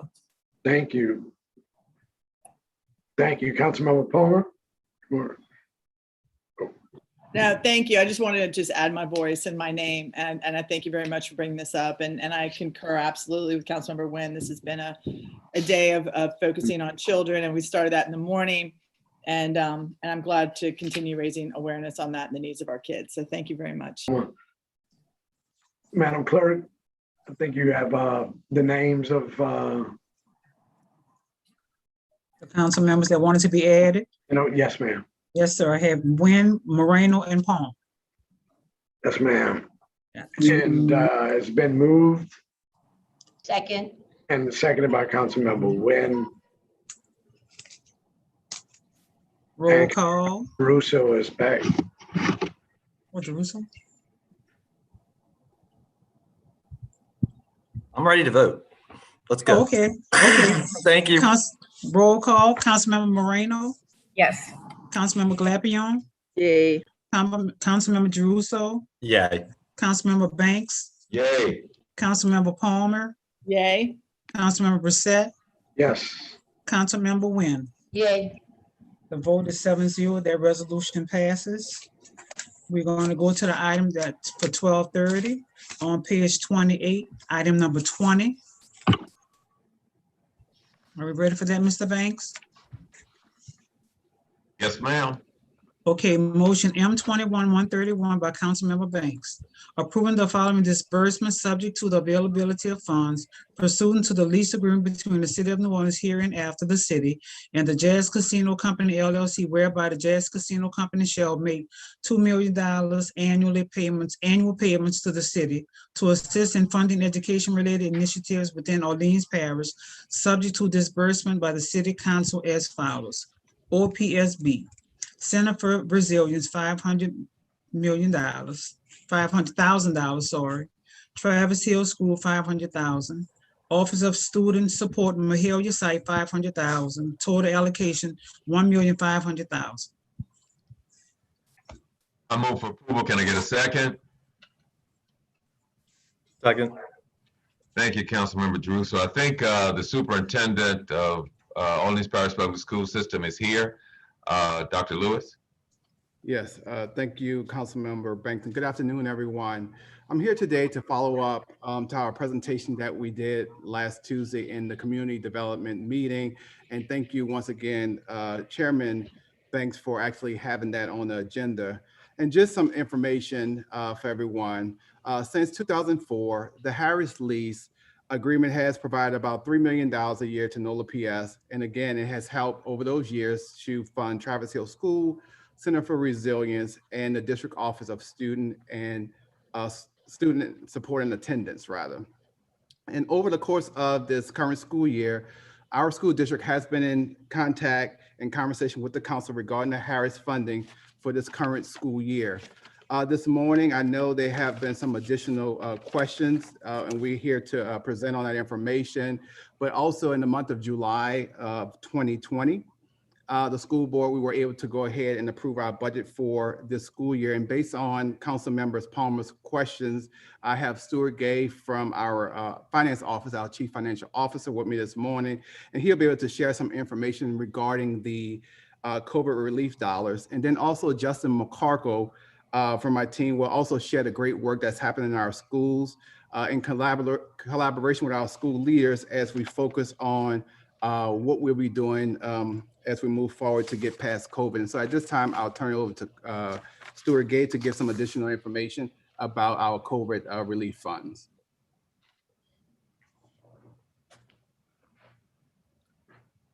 Good afternoon, council members. Overall, our schools and our system face very complicated financial circumstances. System-wide, next year, our schools anticipate a $48 million decrease in the minimum foundation program, which works out to about $1,088 per student out of a total of $9,410 per student. So that's about a 9% decrease. Throughout Louisiana and in the city of New Orleans, we are looking as a city as a $348 million in federal COVID-19 relief funds. And those are processed through the Louisiana Department of Education, and those go directly to public schools. We're currently allocated $26,703,344 to the 6 schools within the New Orleans Public Schools Local Education Agency, our LEA. And from those dollars, we'll receive up to $5.5 million in indirect costs in order to manage those grants and administer services. On the next slide, you'll see overall with regards to the ESSER program, there's 3 tranches of these dollars. The first has already been allocated, budgeted, and much of which is already spent. We're currently in ESSER 2 and 20% of ESSER 3 from an allocation standpoint. And these funds are set up to be used up until September 2024. So the gaps we see currently in school revenues, we're able to help fill those gaps over the next several years. With that, I'll be happy to take any questions with regards to the American Rescue Plan Act and the ESSER funds. Why don't you finish your presentation? Because I know some of my colleagues are likely to have questions. So why don't you just go through the end and then let them come back and do it that way? Okay, with that, I'll turn it over to Mr. McCorkle.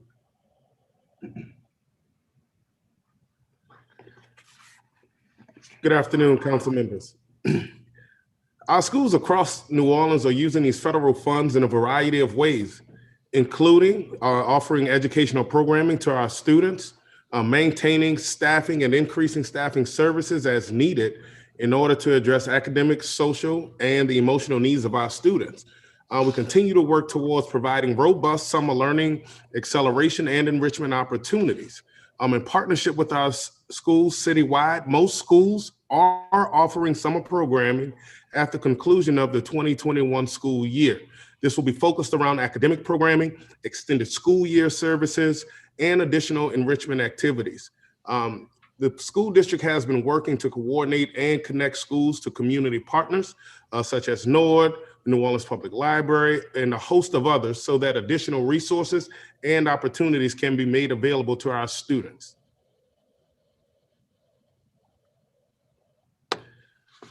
So how are we working with our schools? We continue to remain committed to continuing our support of schools as we, the district, and our schools navigate post-pandemic recovery. We are supporting our schools in a multitude of ways.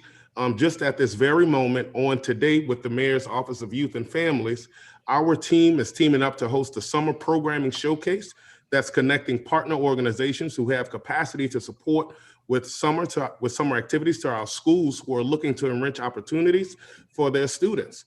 Our school support and improvement directors are providing individualized school-specific support as needed to schools within their portfolios. Within our own schools, most schools are planning to offer an in-person as well as a virtual learning experience for their students with a mix of academics and enrichment throughout the day. Some schools are even opening their program to all students, recognizing that all students could benefit from additional learning time, and others are focusing on their highest need students to provide targeted interventions.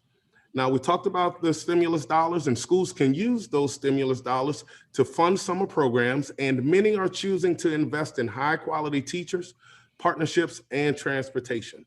So as the council sees, we are continuing to work closely with our schools to navigate this process to make sure that we are ensuring that we close the education loss and the gap that was presented throughout the COVID-19 experience to make sure that we are not experiencing that moving forward. Thank you for your time, Councilmember Banks.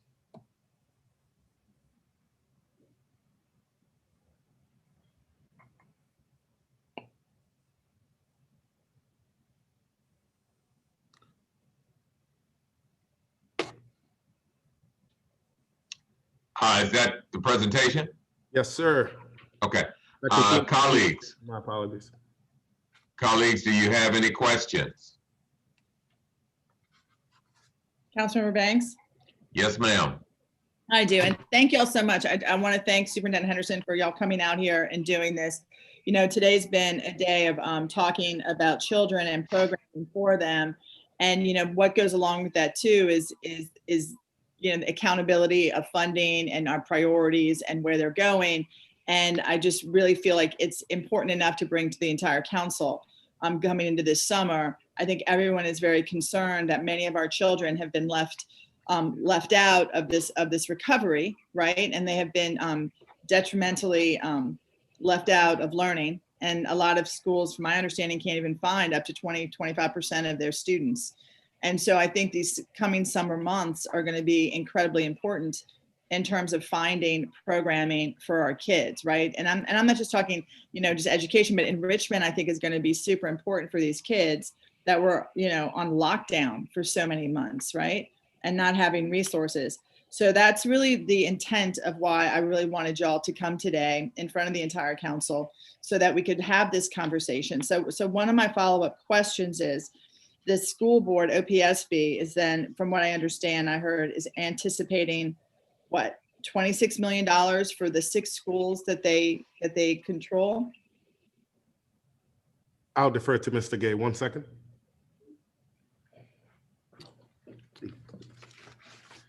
Yes, ma'am.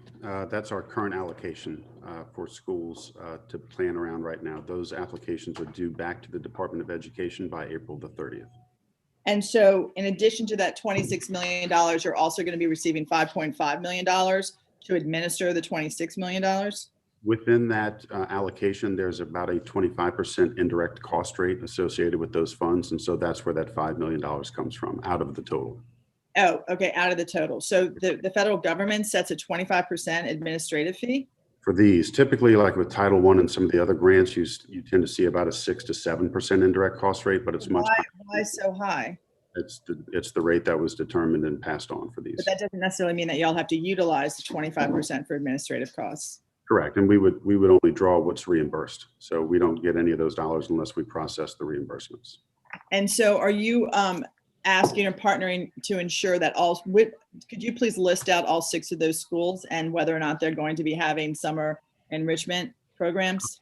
I don't know that yet because they haven't turned in all their plans. They're budgeting those dollars right now and planning for them, but they're, as you saw on the slide, it's not just a course for this summer, it's for all the way through September 2023. So these plans continue over multiple years, but I haven't seen all the plans yet. So, but is it the intent though of the school to have summer programming in all 6 schools? Absolutely, yeah.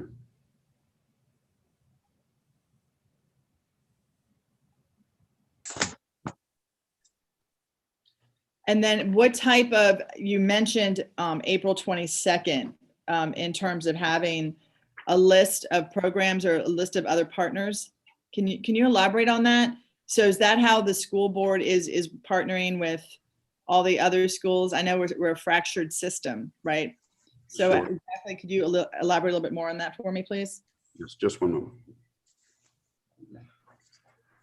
How you doing, Councilman Palmer? So in terms of our partnership, we are working with the city's Office of Youth and Family Services to bring all of the available options that are in the city through nonprofits, through other organizations, to show our schools what are available as they continue to frame out their planning. So the district stands as a connector of services that are available so that we can make sure that our schools are offering the max available services possible throughout this summer.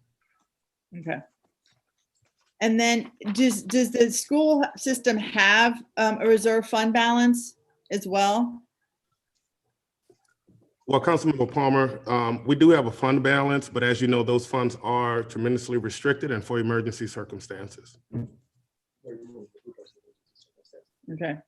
And then can you tell me too, in terms of the Center for Resilience, and that's part of the money, right, from the Harris grant is getting, don't they already receive a per pupil amount of money? Is that correct?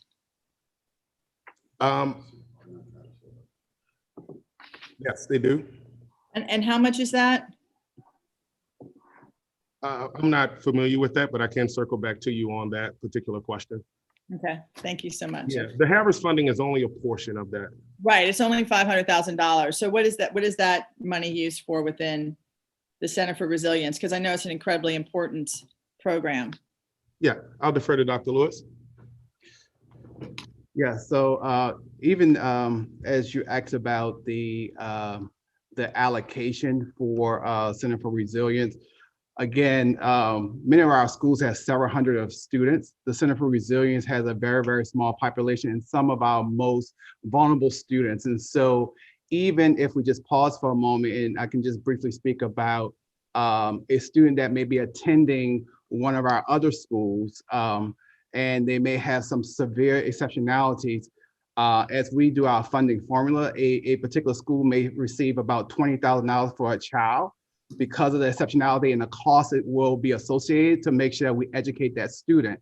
And then when you look at that and you take the Center for Resilience, for example, it's also more difficult on several reasons. You have fewer students, so you're gonna have fewer dollars coming in for your MFP and the services that they require. Again, we have a great partnership with the Center for Resilience, with Children's Hospital, the psychiatrists, and all the various services. And if anyone have not had the opportunity, I know COVID is kind of restricting everyone, but you haven't had the opportunity to see the program and see the needs of our students and what the staff members under Dr. Liz Marcel, what she's doing over there, you would really have a deep appreciation for the funding and the support that we have received from the council to be able to support those students who are definitely in need, because the ultimate goal is to support them and to be able to get them back to transition back to their home-based school.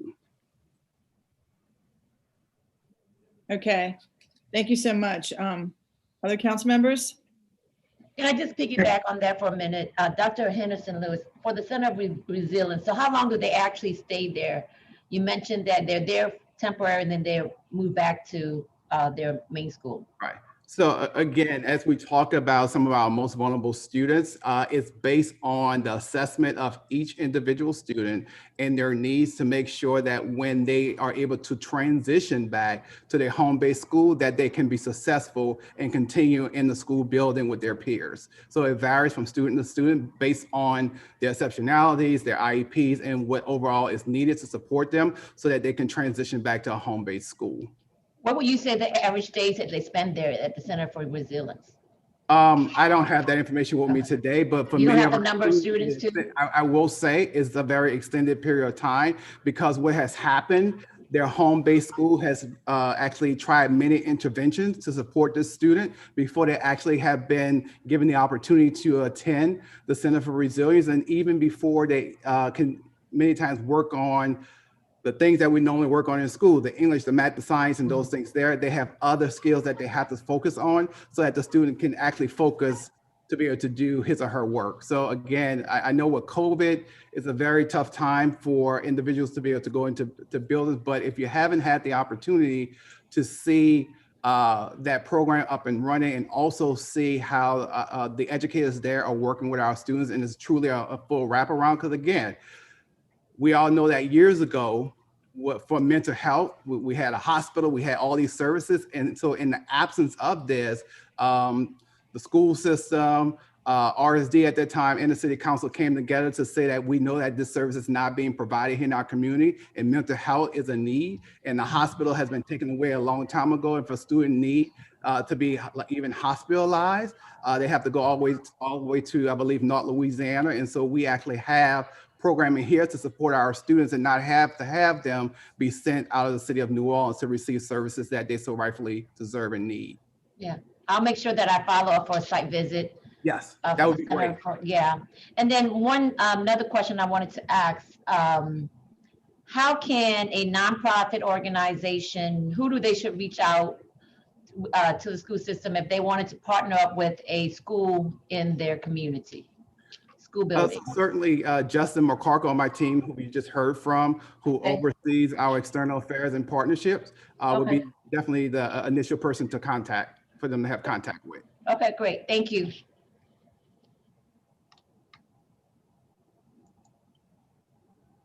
Colleagues, any other questions? Yeah, real quick. I'm a bank. Oh. Okay, Jared, then we'll come back to you, Kristen. Just to follow up on what the gentleman before the superintendent got on. Superintendent, if you all will have a fund balance that you all are sitting on, and if it's administratively restricted, walk us through that process. Can't you all unrestricted administratively? What is? Give us that fund balance that you all have. Yeah, so I would give an overview, and then Stuart Gay, our CFO, would jump in. But first of all, even before I became superintendent of schools, if you go back to, I believe, a report that was done in 2014 by BGR, and it's, I believe, entitled The Accidental Steward. And so it talks about how the Orleans Parish School Board actually was able to generate a fund balance because in 2005, even before Katrina hit, the school district was in a deficit of $2 million. So the school district was broke, and then Katrina happened, schools were closed, State Department of Education funded whatever the allocations would have been. Schools were closed for, like I said, a majority of the time. And so the school district was able to receive these funds. And so in the Accidental Steward, it lays out how the district should look at these dollars that they now inherit, because as a school district that's now a charter school district, you will only receive 2% of the money that's received to educate our students. 98% of the dollars will go directly to schools to support our students and make sure that their needs are being met. And so each year, if you look at 2% of the overall, it's really difficult to operate an entire central office. So you're not building a fund balance. So because of our uniqueness of our school system, and that's why it's said to be for emergency purposes, because there's no way or mechanism to actually build a fund balance unless there's proceeds that come from a lawsuit or something along those lines. And so once these dollars are drained, they're gone. And so there's several categories that the fund balance is divided into. And I would ask Stuart Gay to just come up, just give some insight about how those dollars are restricted and why they're restricted in those categories. Stuart? Thank you. And to your question, the first reserve on our fund balance is for emergency purposes. That's 15% of our local and state collections and receipts throughout the year, which is dollars we pass through to schools. So around $42 million is currently in that restricted pot. The second restricted pot is if we're directly operating a school, we have to reserve a portion of their annual revenue. Let's go back to the first restricted pot. Yes, sir. You said expound on emergency. The first restricted pot is a 42 million, is that correct? That's correct. That's about what's in there right now. Yes, and that's And- that's the extent of our fund balance. We don't have any beyond that. Like our fund balance, our rainy day fund could be used an act of God, disaster, economic downturn. So your 42 million emergency, what can that be used for? Again, it's restricted for emergency. It's not a rainy day fund. It's if we had a catastrophic loss in insurance. What is the emergency? Something along the lines of Hurricane Katrina, a catastrophic loss to the system. Or So that's the only thing that is classified. I mean, It's an example. I would have to find the policy and provide that to you all, but it does speak specifically to emergency purposes only. can you follow up with us and send to the chairman and to the rest of the council what that provision is? Sure, absolutely. Yes, sir. And so that was the 42 million in the first restricted pot. I think you were going into the next restricted pot. Yes, sir. The next restricted pot is if we are directly operating a school, which for this year, we're directly operating Mary Coghill, and we have to reserve, I believe it's 12.5% of the annual revenues for that school and hold that in reserve while we're operating the school so that we have a buffer. And then beyond that, we have unrestricted fund balance. And that balance in that amount right now is zero. And unrestricted, of course, could be used for Could be used for discretion. Approved by the board. Yes, sir.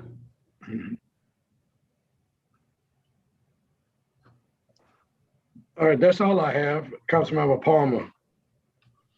I think you mentioned something like a pandemic, right? I was just curious if that would be considered an emergency. I agree.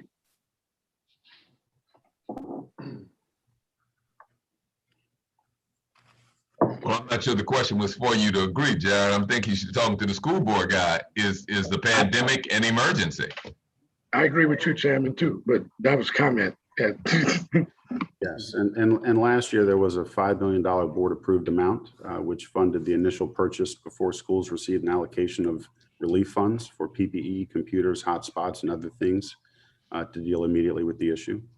And at the time, that drew down the remainder of unrestricted fund balance. Right. Well, thank you. And I know, Stuart, thank you so much for answering these questions. I have another question for you in terms of, what is your current strategic plan for unoccupied schools that are either slated for renovation or for selling them? I don't have that currently, but we can certainly provide that. We're working on an overall. Could you please provide that for us? Because, I don't know about some of my other colleagues, but like we might have a vacant buildings in our districts that are not well maintained. And it impedes on the quality of life of a lot of folks in our districts. Especially I'd like to know about the St. Augustine Israel School, the August Israel School. And why that's still in that condition. I know there's been a lot of talk in terms of Orleans Parish, the criminal court, and a lot of the programming there would love to have some access to that school. And that's been talked about. And I know the previous council's done resolutions asking for that. Yes, a few things for our property. Right now, our school board members are going through our strategic planning process. But in addition to that, we have facilities that have been slated as surplus. And again, we have some buildings, like, for example, the building on the car property, like that was recently on our school board meeting. And so our school board is looking at our properties, understanding which properties that we will hold on to, which properties that we are able to put on a surplus list and sell. And even when it comes down to the Augustine building, we've been in contact with many entities concerning that building, Valina C. Jones, but we also have a process that when a building is actually put up as surplus property, the first thing that we have to do is give first right of refusal to our schools, and then the process goes on before we actually can sell it. And then also, even with the city of New Orleans. I don't mean to bring up a lot of different issues, but I know that particular site's been vacant for many years, you know.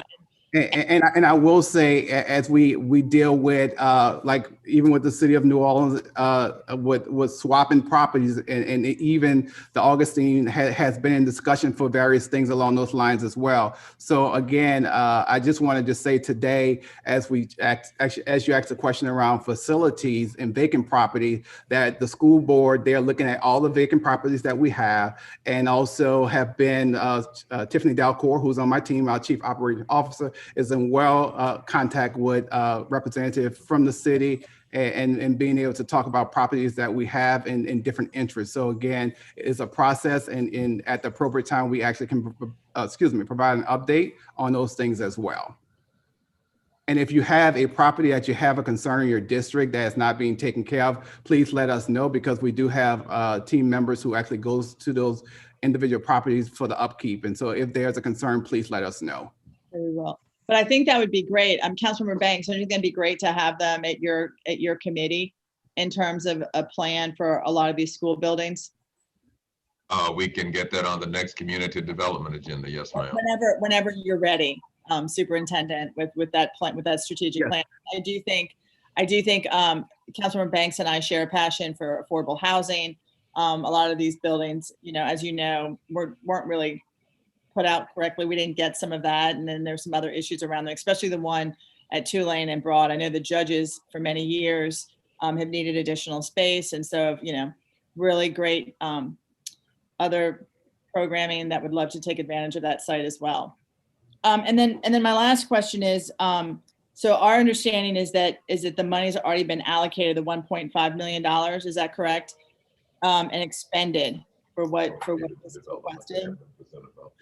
So yeah, as I shared earlier today, during our budgeting process, we did put in our budget for this year the allocation that we received in previous years, because we remain in contact with the council over the course of this year. However, we do know that today the action that you all are considering is $1.5 million, and we're hoping that you all will be favorable on that, on making a recommendation to be able to support those programs that you mentioned in the action item.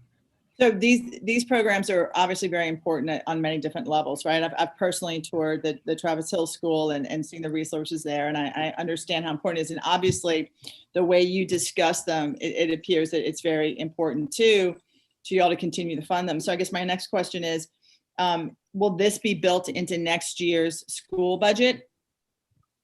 So that's the question that I asked in the committee. Again, I think it's very helpful for the school district to understand, past the action that I would hope that would happen today, to understand if these initiatives that we have stood together and supported over the last 3 years, if the council is going to go in a different direction. It would just be very helpful for us here at the school district to know that. So as we prepare to present our budget to our school board members in the month of May with adoption in June, that we can move forward accordingly. And so, that would just be my act of the council to understand, so we know how to prepare moving forward.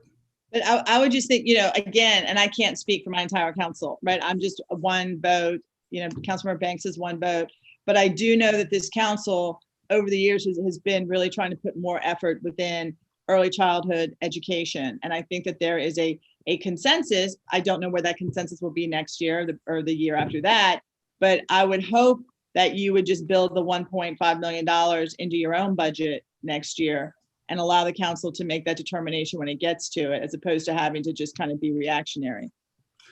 Yeah, so again, that would be my request, even if for next year it's 1.5 to let us know, so we can plan accordingly, or if it's nothing, to let us know, so that way we know how to move forward. So that just would be a request. Very thankful for what's taking place today, but as we look forward and to continue to plan for how we move forward as a school system in these 3 areas, even responding to COVID. It just will be helpful to know also what the pleasure of the council would be for moving forward. And then we're able to plan from there. Thank you. I don't have any further questions, Councilmember Banks. Thank you, ma'am. Colleagues, any other questions? All right, Doc, just a couple of clarification points for me. How many students are at the Center for Resilience? Do we have a number today? Actually, we're following up on that right now. And is it at capacity, or is there room for additional kids? Or how does it work in terms of kids in crisis? Is there a point where a kid in crisis would not be able to get in? So there is a point where you can possibly have a student who need those services, because what we were able to also do for some of our schools, they have actually made a small scale program, because we have students who may be in crisis in need.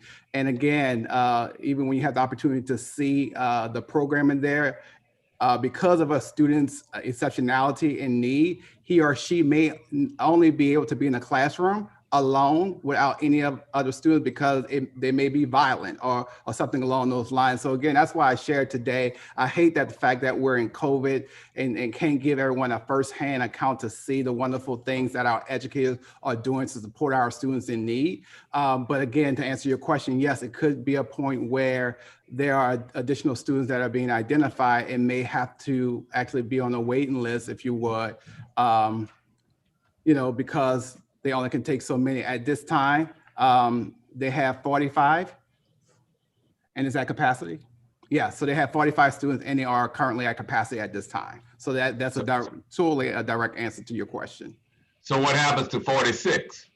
Right, so that's why I share, we have some schools that have, again, look at this as a hospital, for example. If you have a hospital with 45 beds, the 46th person, hopefully one person is actually leaving, so another one can be admitted. It's the same concept. And so again, we have schools that actually are working with our students in smaller settings. So if a student is having those issues, to support them as they hopefully will wait to be able to actually have that particular student attend the student for us, the Center for Resilience, to get some more specialized attention and services.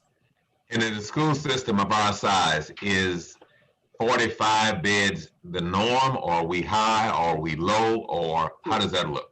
So we're one of the few places here in the state of Louisiana that is doing this. Again, that's why we're so proud that we've been able to stay in partnership with this, because again, normally what would happen when a student is in crisis, he or she would be admitted into the hospital. And we know that, in previous administrations at the state level, those things have gone away for decades now, right? And so this is our way of making sure that a student who needs support during the school day, and not someone who is actually going to be admitted into Children's Hospital for a stay because they had some type of maybe harm that they may have done to themselves. This is students who are going to school every single day, but the regular classroom environment at this time, based on what they need, is not the proper environment for us. We have school districts that also from surrounding areas have gone to see the Center for Resilience, because they want to be able to see, can I actually do this in my parish? And so again, this is something very, very unique, and outside of us doing it, it does not exist. Let me go back to another topic with the Cog Hill, the reserve that you all are allowed to keep. At the end of the fiscal year, what happens to that reserve? That is going to general fund? What, you roll it over till the next year? What happens to that?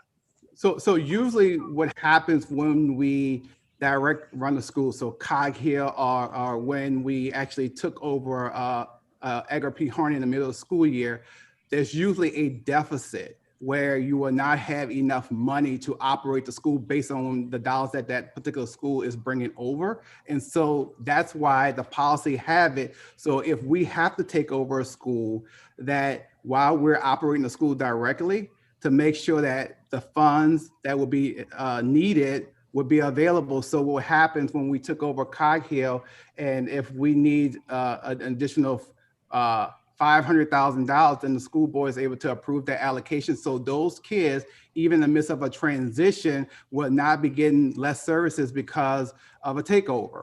And so that's an example of what has happened. As far as Cog Hill, when the school transitioned to us, the previous operator, those dollars were not turned over to the school district. But again, we have an obligation as a school district, when those students return back to school in August, that we operate the school and provide all the services. And so that's why the fund balance for direct run school is put there, so that students who are in district operated schools, when the additional dollars are needed, those dollars are there to make sure that all services will be provided. And other than Cog Hill, how many other district run schools are there? Cog Hill is the only district run school, and Cog Hill next year will be operated by Dr. Douglas, who oversees Hines Charter Schools. Okay. All right. Thank you, and to all your colleagues. To my colleagues, are there any other questions? Do we have any public comment? Yes, Councilmember, we have several. The first one is from Katie Mahook, CEO of Crescent City Schools. I am writing today to express my support for the allocation of HERA's resources to the Travis Hill Schools Center for Resilience and the Office of Student Support. We charters in New Orleans rely on the services of these three organizations to support our families. The Office of Student supports families on enrollment and allows them to access the system. The Travis Hill School ensures our students involved in the justice system get access to a strong academic program, and the Center of Resilience works with our most vulnerable youth who need services beyond what individual charters can offer them. In a most decentralized system of schools, these three areas represent areas where centralization makes us stronger, and I know they can use the financial support this year and beyond. Mary McCrossan. Our children desperately need mental health services, especially after experiencing the increased trauma of the pandemic. By not funding institutions that support young people who are experiencing mental health challenges or need additional support, you are almost ensuring that they and their families will face increased trauma that could result in lifelong impacts for all involved. Not to mention that children who receive support are less likely to be involved in criminal activity, face fewer health crises overall, and are far more likely to become stable and successful adults. Early childhood education also impacts these factors, but to prioritize one over the other makes a clear statement to the community that our children are not your highest priority. Please make our children your priority. Don't abandon them and their families in this time of need. Sheila Gold. City Council, very top, sorry. City Council has supported the need for more mental health services for children and adolescents since 2014. This has been a long-standing commitment and investment to serve some of the highest needs, most traumatized children in the city. The pandemic has disproportionately impacted and traumatized low-income communities of color.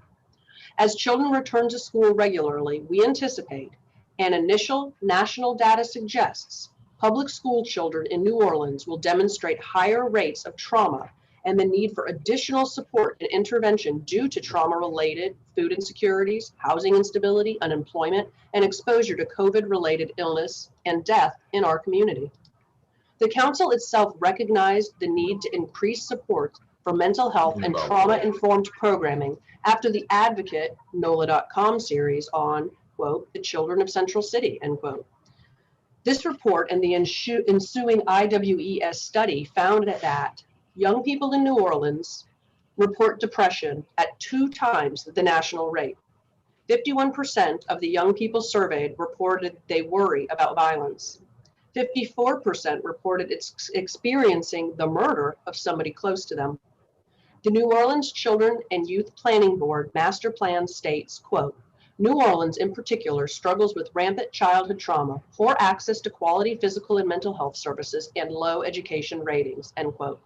Studies suggest 60% of New Orleans children suffer from post-traumatic stress disorder.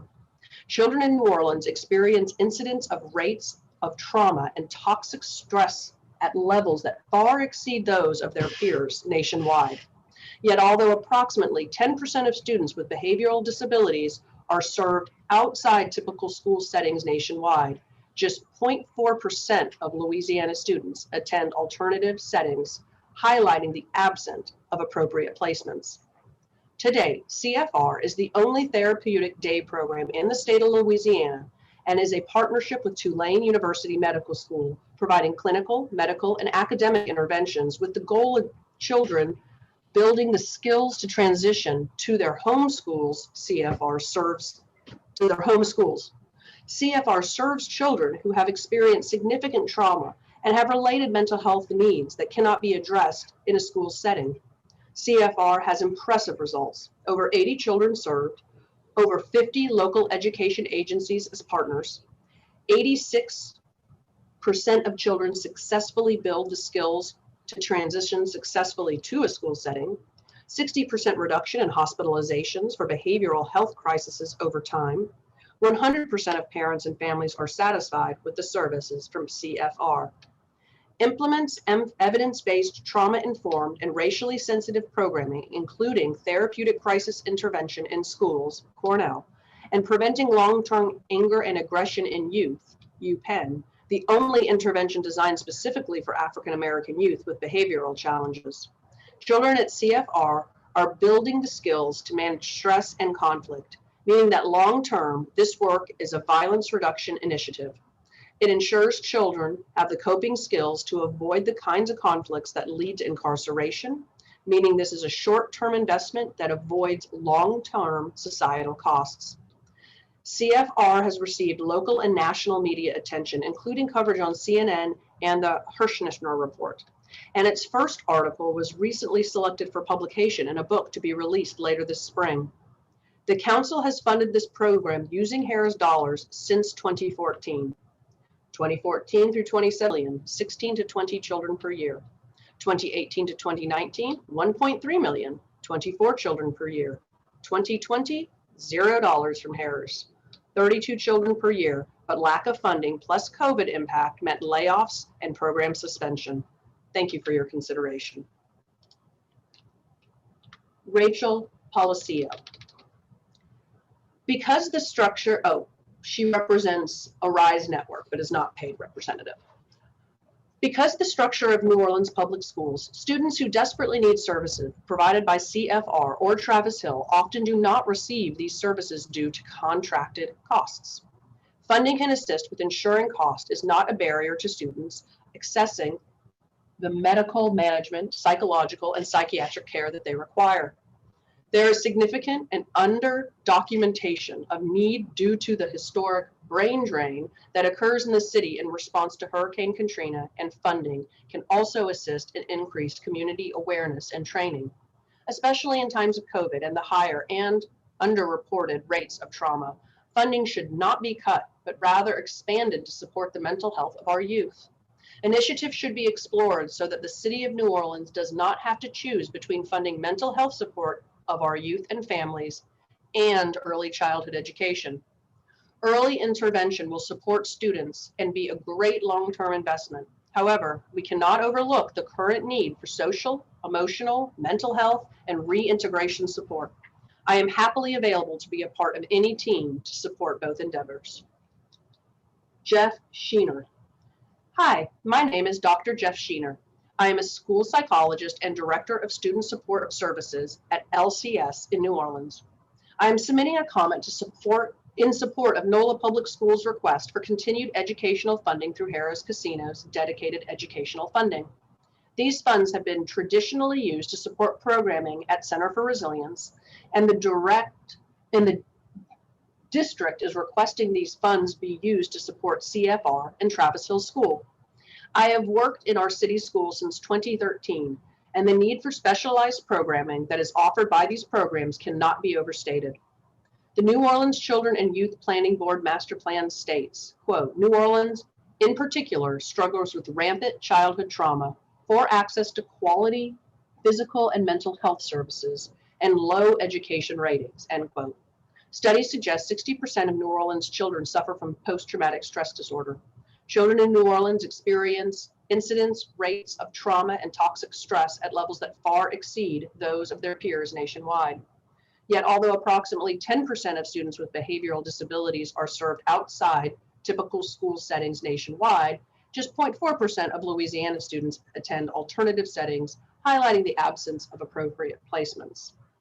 CFR is the only therapeutic day program in New Orleans, and it serves students that are not otherwise effectively served by their home schools due to significant trauma history and related mental health needs. I have personally referred students and families to CFR, worked with the team while the student was in the program, and overseen successful transitions back to our home schools. While other areas should be sufficiently funded, I do not believe we can support withholding funding from our most needy students who are at the most at risk for negative outcomes without appropriate support. Thank you for your time and your thoughtfulness. Heather Kinsbury.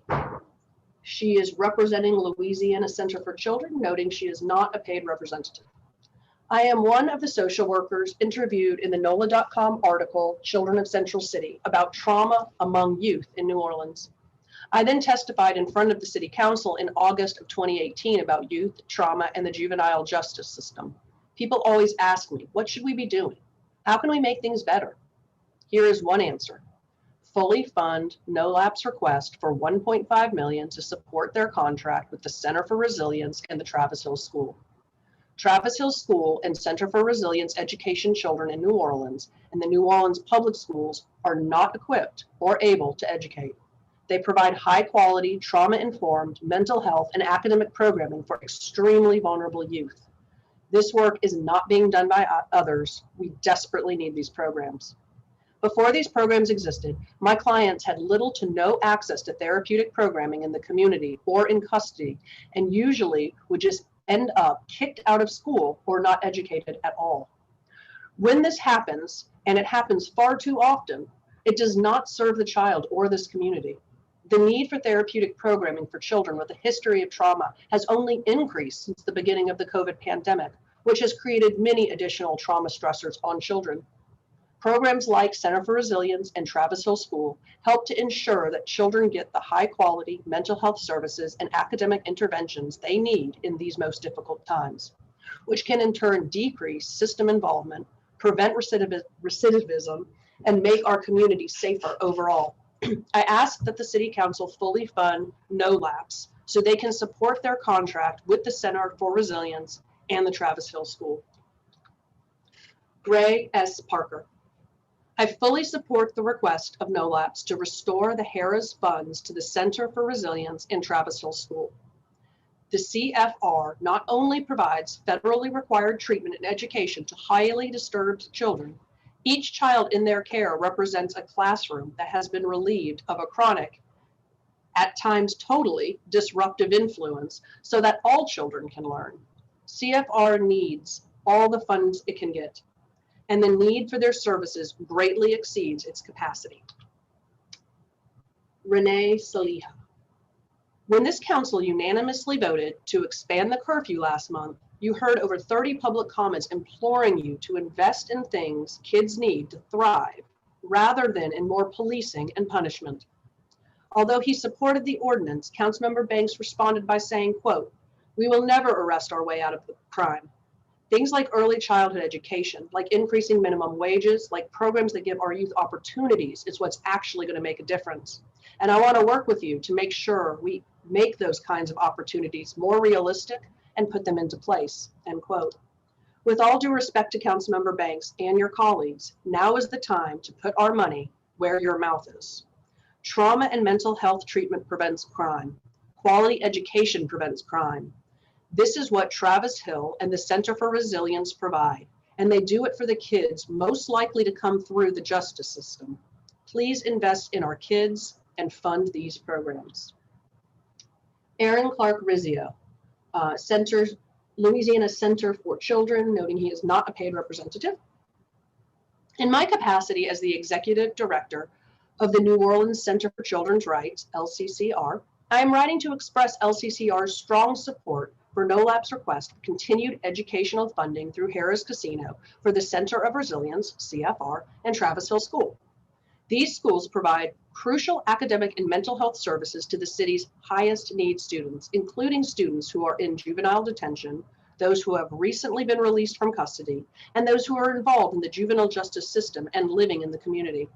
Many of LCCR's clients have experienced extreme trauma, which has only increased during the pandemic due to housing instability, unemployment, food insecurity, and the loss of loved ones. These students desperately need the intensive behavioral support, special educational interventions, and therapeutic programming that CFR and Travis Hill provide. Since their founding, CFR and Travis Hill have filled an important gap in our city's educational landscape.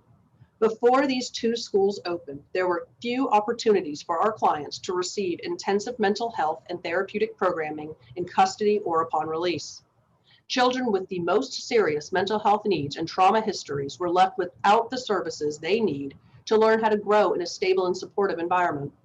We know that children are less likely to become involved in the juvenile justice system or to recidivate if they are provided with the mental health and educational resources they need to succeed. CFR and Travis Hill play a critical role in decreasing system involvement and keeping our children connected to the community, and we cannot risk returning to the time before these schools existed. The New Orleans City Council has long recognized the need for mental health services for our community's most vulnerable children and has made meaningful commitments to invest in high quality and research-based support to serve this population. I urge you to stand by these commitments and ensure that CFR and Travis Hill School receive the funding that they need to continue to provide. Thank you.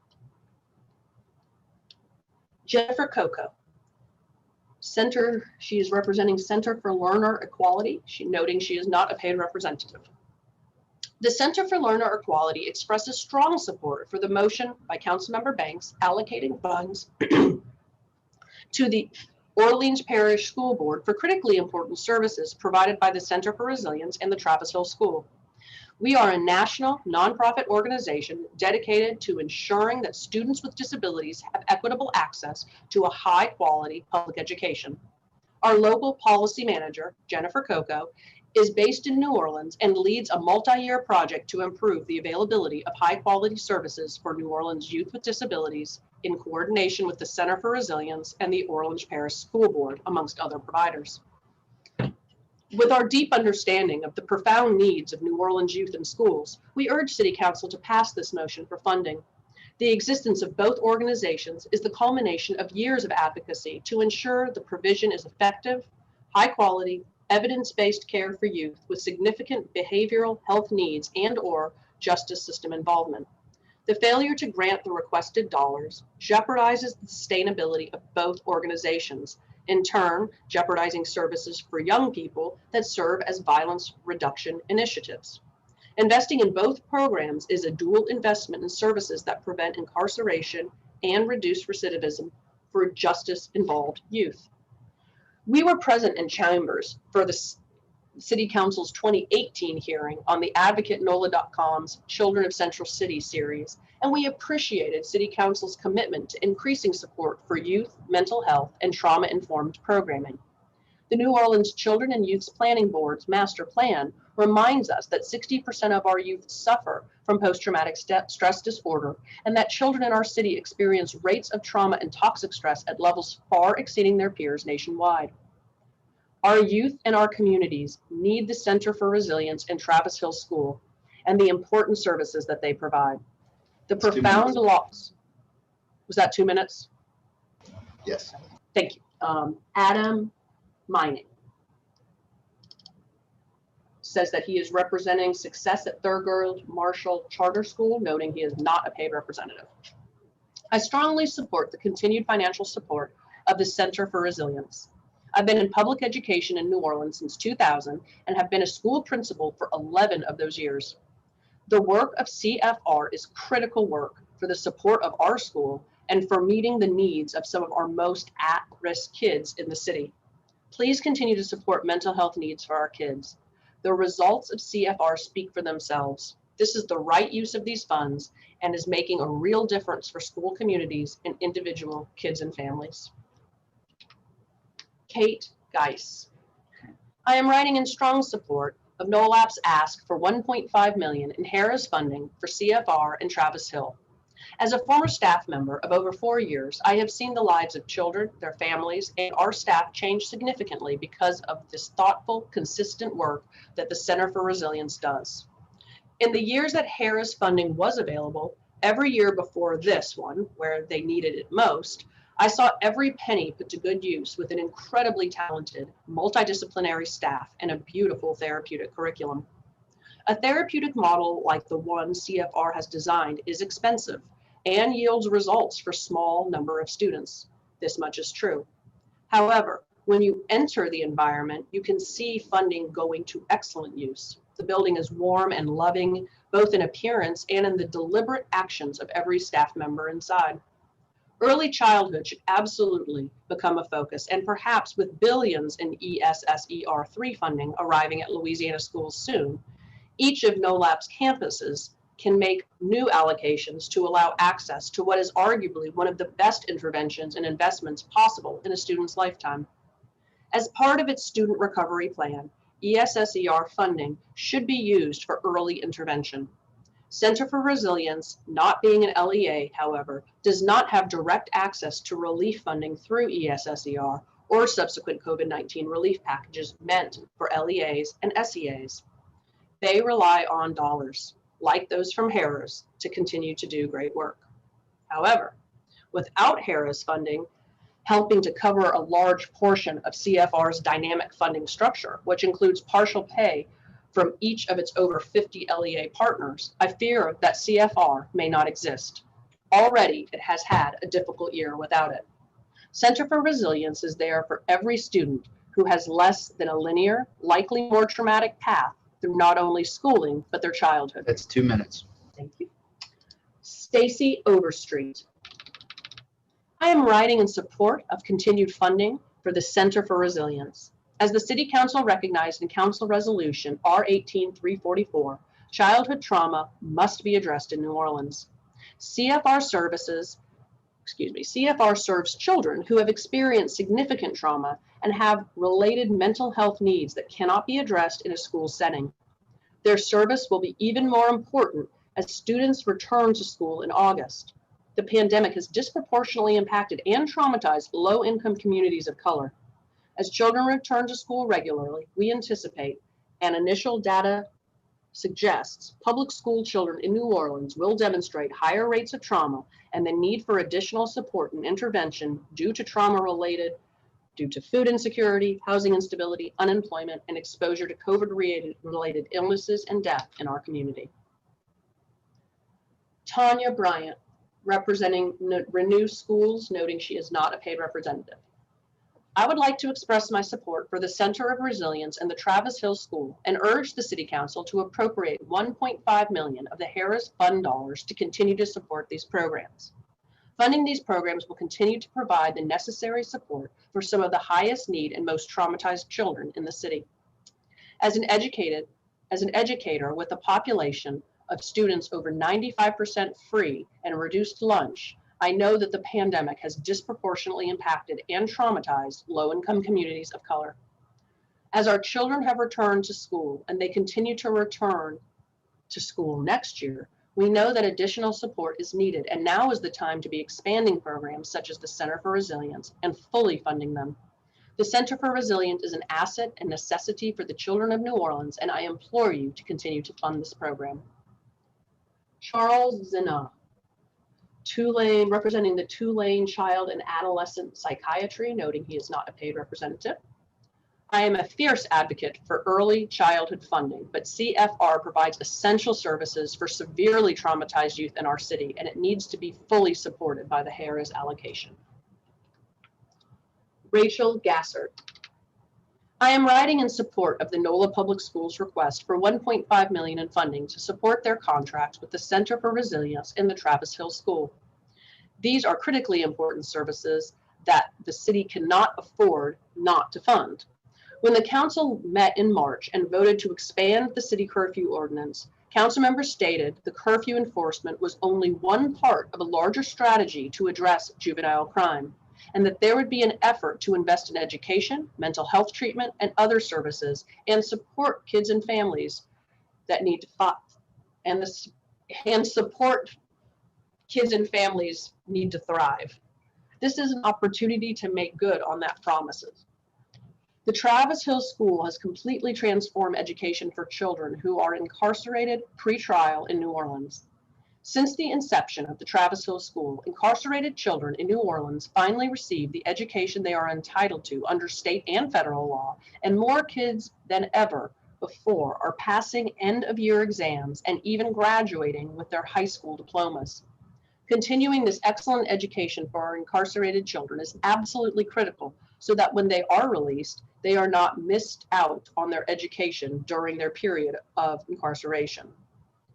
The Center for Resilience is the only therapeutic day program in the state of Louisiana, serving children who have experienced significant trauma and have related mental health needs that cannot be addressed in a school setting. Childhood trauma is highly prevalent in New Orleans.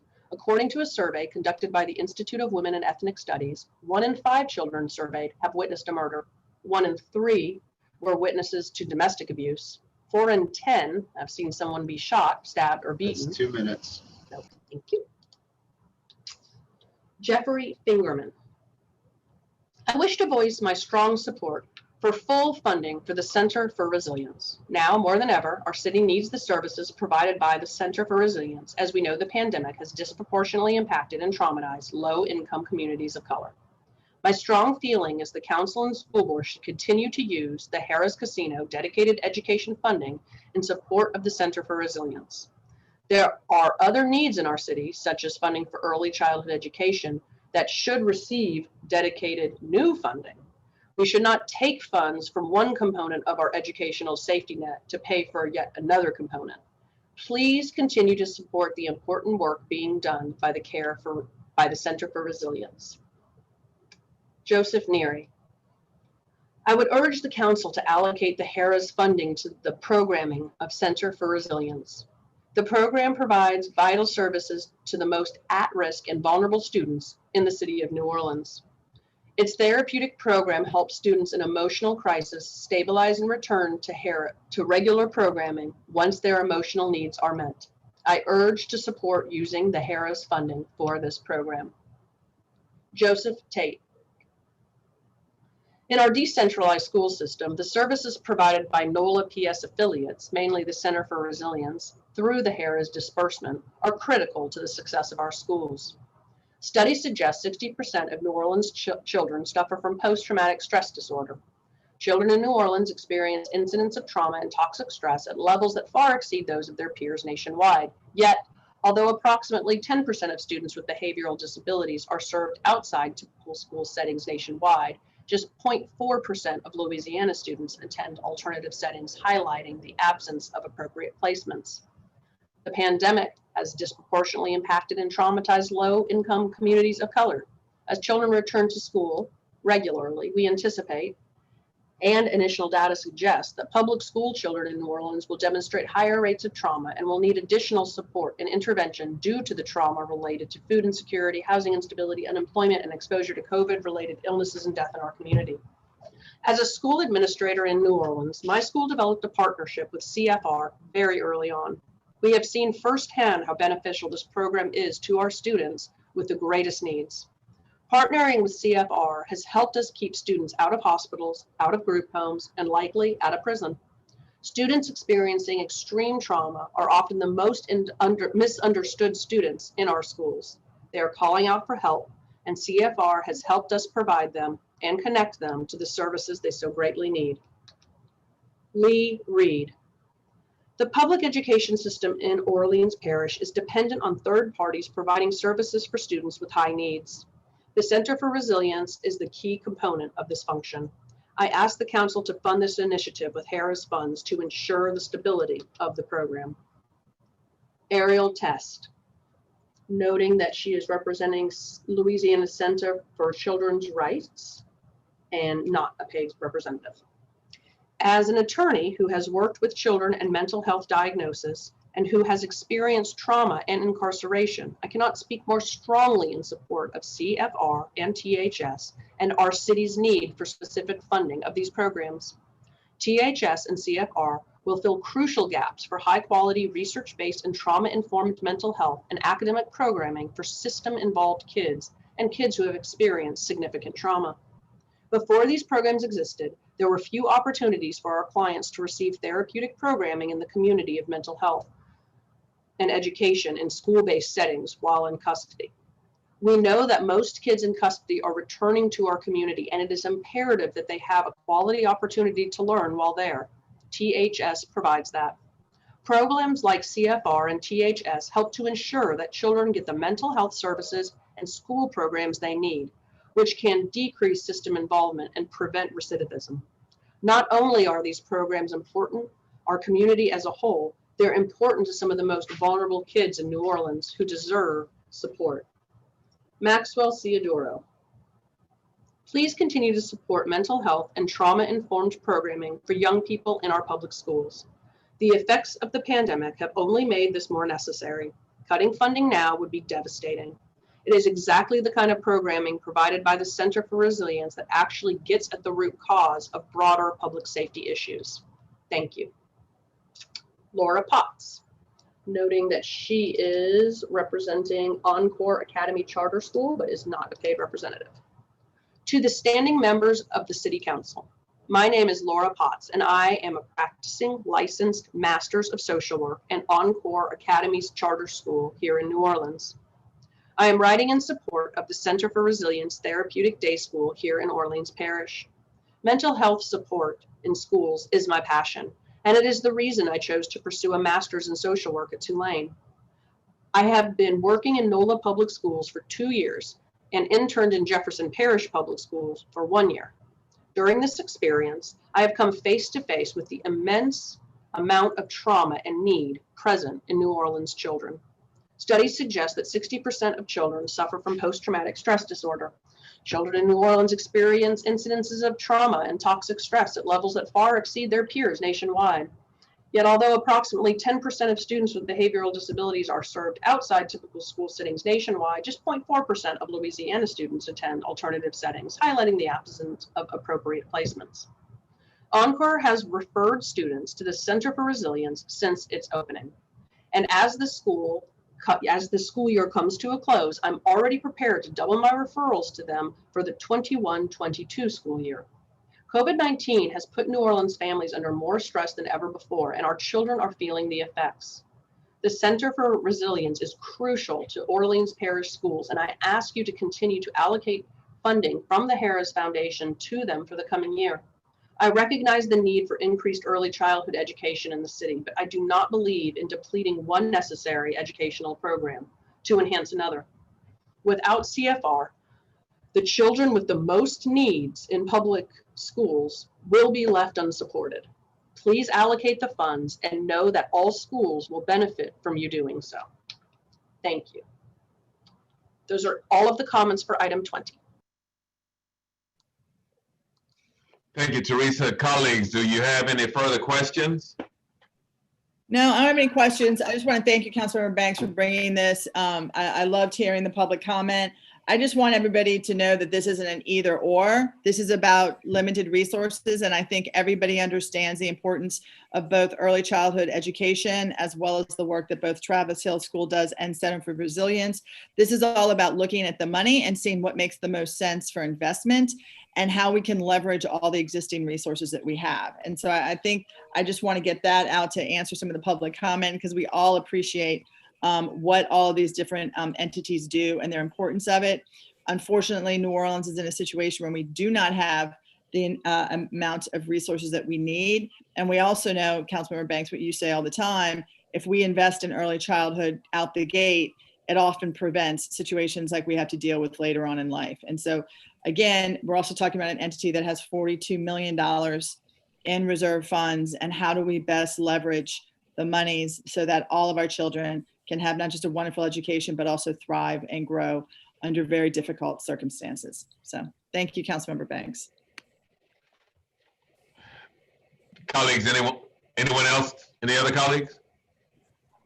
Kristen, you took pretty much what I was going to say, that this is not an either or, but we have to try to balance all of these needs with the very limited resources that we have, and being very understanding that we need to provide as much support and resources to our children as we can is something that I don't think anybody will be surprised to hear me say. I've been talking about that since I've been here. But we've got to be able to make all of these pieces fit. So if I had my druthers, I'd have enough money to fix all of these problems instantly.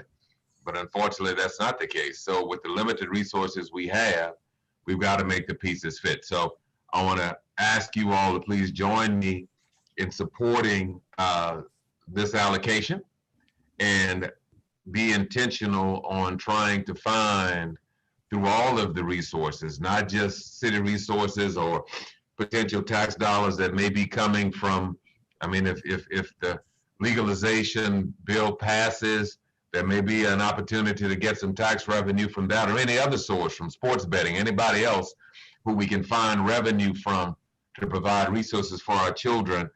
I'm going to remain committed to doing that. And I would ask you all again to stay steadfast in trying to find it. And to the school board, I understand that that reserve fund is for an emergency. I get that, but I think we're in an emergency now. So having our children in need, to me, there is no bigger emergency. Now, again, I'm not a lawyer, so if there are legalities that you can't fit, then I'll understand that. But what bigger emergency there is, and we've got children that need help, and we ought to be able to figure out a way to make all of the dollars that we have work. So with that, colleagues, I would ask you all to support me in this, or support this motion and vote affirmatively. So with that, Madam Clerk. Roll call. Councilmember Moreno, Yay. Councilmember Glapion, Yes. Councilmember Jeruso, Yay. Councilmember Banks, Yay. Councilmember Palmer, Yay. Councilmember Brissette, Yes. Councilmember Wynn. Yay. The vote is 7-0. That motion passes. We're going to stay on this page on Resolution R 21-134 on page 28 by Councilmember Moreno.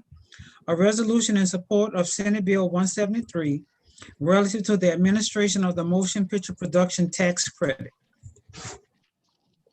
Thanks so much, Ms. Temple. Appreciate it. As we all know, we in New Orleans have had a really robust film industry.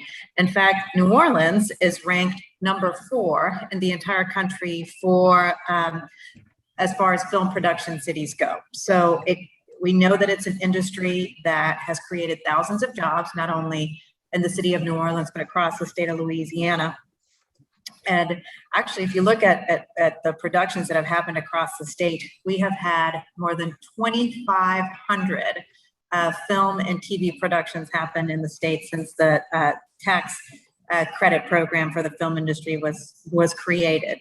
So what this resolution does is it supports the expansion of this tax credit program. And I want to be really clear that even though this is a tax credit, it only accounts for less than 3% of all tax exemptions that the state provides for all different types of industries. So it's a pretty small tax exemption and credit, but at the end of the day, it's something that's really worthwhile. If you take a look at the direct spending for the film industry, it's actually hundreds of millions of dollars that the film industry puts out there. I believe that in 2019, so that's the last 2019 and 2020, from what I remember, it was roughly the film production companies spent over $700 million in the city of New Orleans alone. In the city of New Orleans alone. So the amount of spending that these film production companies are making in the city is tremendous. Just this year alone in 2021, as we go through this COVID recovery, they've already spent more than $400 million in spending, and that's according to the mayor's office, the mayor's film office. So a lot of money being spent, and of course, a lot of jobs being provided. That includes direct jobs, but also remember there are many indirect jobs that are supported or created. So indirect support jobs that I'm talking about is like accountants and caterers, those types of jobs that are supportive of the film industry. So what this particular legislation does in going through the legislature now is that it's going to extend the sunset of this program to now 2031. And it's also going to be increasing the maximum per production cap to 28 million. So this is about keeping Louisiana, keeping New Orleans competitive in this movie industry sector. There are many states that have created additional credit and incentive programs. So we want to make sure that we are competitive and that we continue to keep the people who are employed by the movie industry here in the city of New Orleans employed, and hopefully more people will be able to take advantage of working in this really amazing industry that has really just thrived in our city. So that's what this resolution does. Happy to take any comments from the dais or questions. Seeing none. Oh, go ahead, Council. Oh, wait, sorry. Councilmember Palmer and then Councilmember Wynn. Great. Thank you so much for bringing this. I'm super excited about it. I'd love for you to add my name. It's been really amazing to see what's been going on, especially in my district. We've been having filming nonstop throughout Algiers, and it's been incredibly helpful. It's also a great industry. It's the green industry. So it's wonderful, and they pay good wages. There are many people in our cultural economy that have been out of work, especially with the pandemic, that have found really good employment here. They have insurance, and we can't thank the movie industry enough for their commitment to New Orleans and for expanding it as such. And I think, as Councilman Moreno stated, this really isn't just about New Orleans. This is about the entire region and the entire state. And there are many opportunities. And in fact, my understanding is that their state's also increasing more competitive tax credits throughout other parishes. So again, please add my name. And we're just very thankful that the movie industry is still here and operating such a high level. Thank you.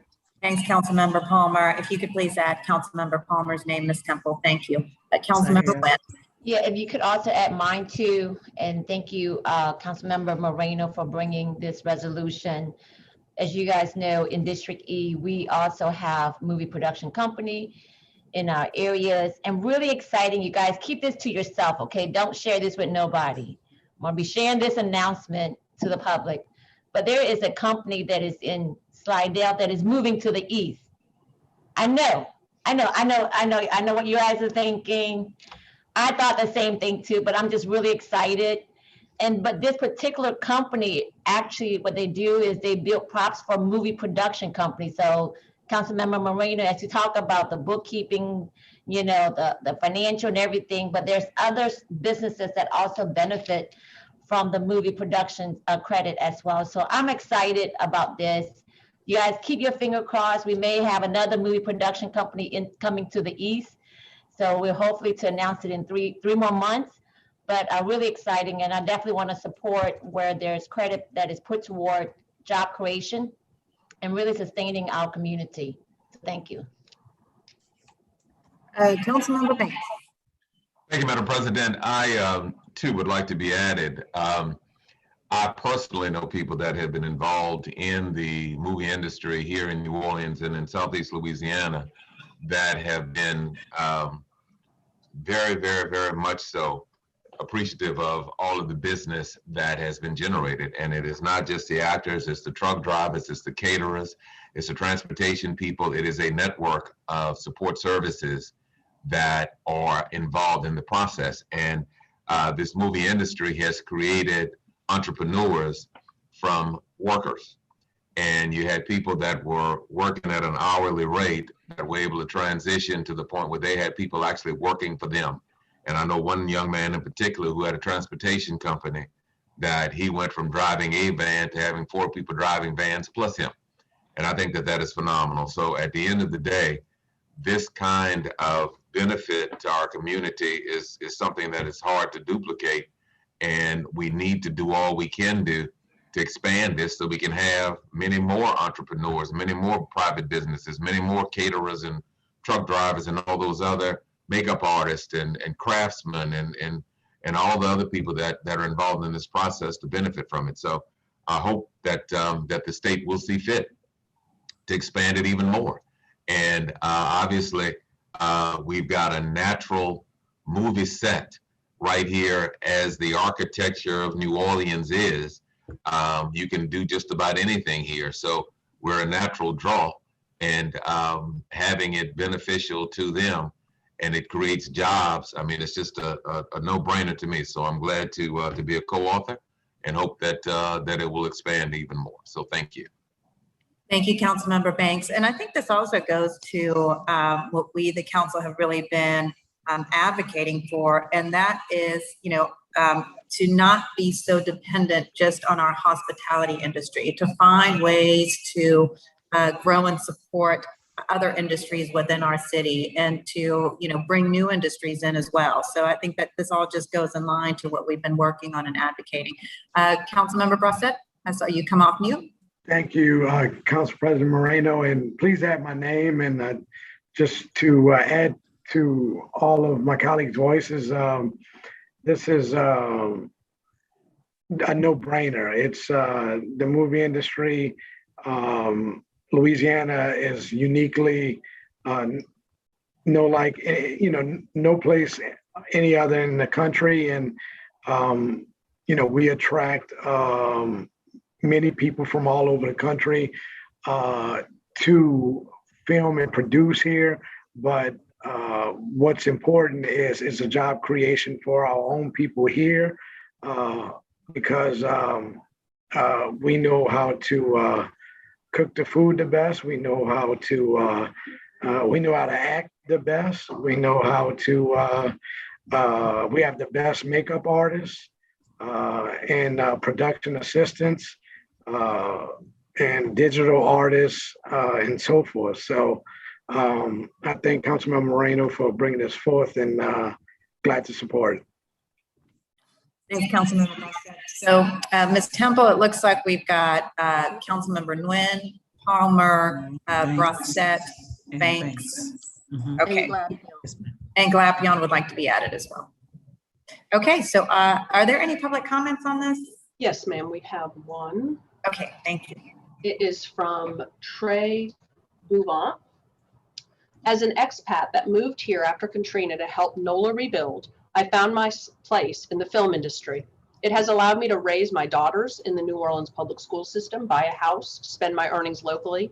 I've witnessed firsthand the level of economic activity and spending that occurs in our city. Last year alone, during the pandemic, over $300 million was spent here.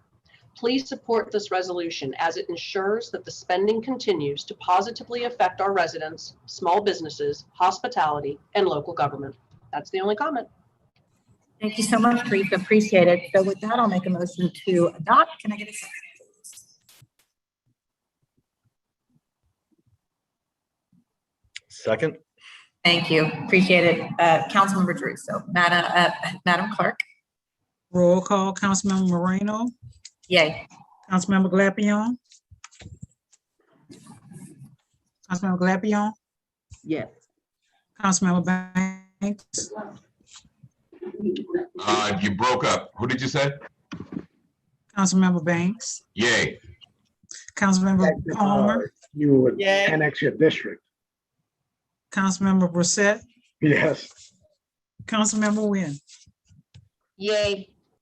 Okay, that resolution passes. The vote is 7-0. We're gonna go back. I'm to also a page- yay. Oh, I got you. Okay, we're gonna go back to page 27, item number 18. Ordinance calendar number 33,288 by Councilmember Nguyen by request. An ordinance authorizing the mayor of the city of New Orleans to enter into a cooperative endeavor agreement among the city of New Orleans, the city, the New Orleans Recreation Development Commission, the commission, and the New Orleans Recreation Development Foundation, the foundation, for a term greater than 1 year for the public purpose of supporting, promoting, stimulating public interest in, and raising and distributing funds to benefit the construction, creation, preservation, and maintenance of public parks and playgrounds, recreational facilities, and recreational and other leisure programs and activities in the city of New Orleans, as more fully detailed in the cooperative endeavor agreement attached here to as Exhibit A, and otherwise supervised with respect thereto. Thank you, Madam Clerk. Colleagues, this is an ordinance authorizing the mayor to enter into a 2-year agreement between the city, the North Commission, and the North Foundation for the purpose of promoting the North Commission and raising and distributing funds for North parks, playgrounds, and recreation facility. This will allow the foundation to fulfill the lead role in raising funds for the commission. This also grants permission to the foundation to use the commission's name, logos, and seal for fundraising events. It requires the commission to develop an annual strategic plan for priority projects and programs that the foundation can raise funds for. So I do ask for your support. So any comment? Councilmember Palmer? Councilmember Wynn, can you elaborate? So are they going to be using the youth master plan for this when we talk about prioritizing? So I'm pretty sure we are. I do serve on the North, and then I believe we are also a member on the committee that established the youth plan as well, the citywide youth plan. Okay, I just want to restate that there's been a lot of investment in this youth master plan, and it really shows where the holes are in the city in terms of programming and youth services. And I really want to make sure that when we talk about our dollars and our resources, that they're going into those communities. Well noted. I'll make sure I bring that back to the board and follow up with you. Thank you very much. No problem. I appreciate it. Thank you. Any other comment from my colleagues? Any public comment, Madam Clerk? Yes, we have one public comment. Okay. It is from Tricia LeBlanc, noting that she is representing Sankofa CDC, but she is not a paid representative. The famous naturalist E.O. Wilson said, quote, "From the freedom to explore comes the joy of learning.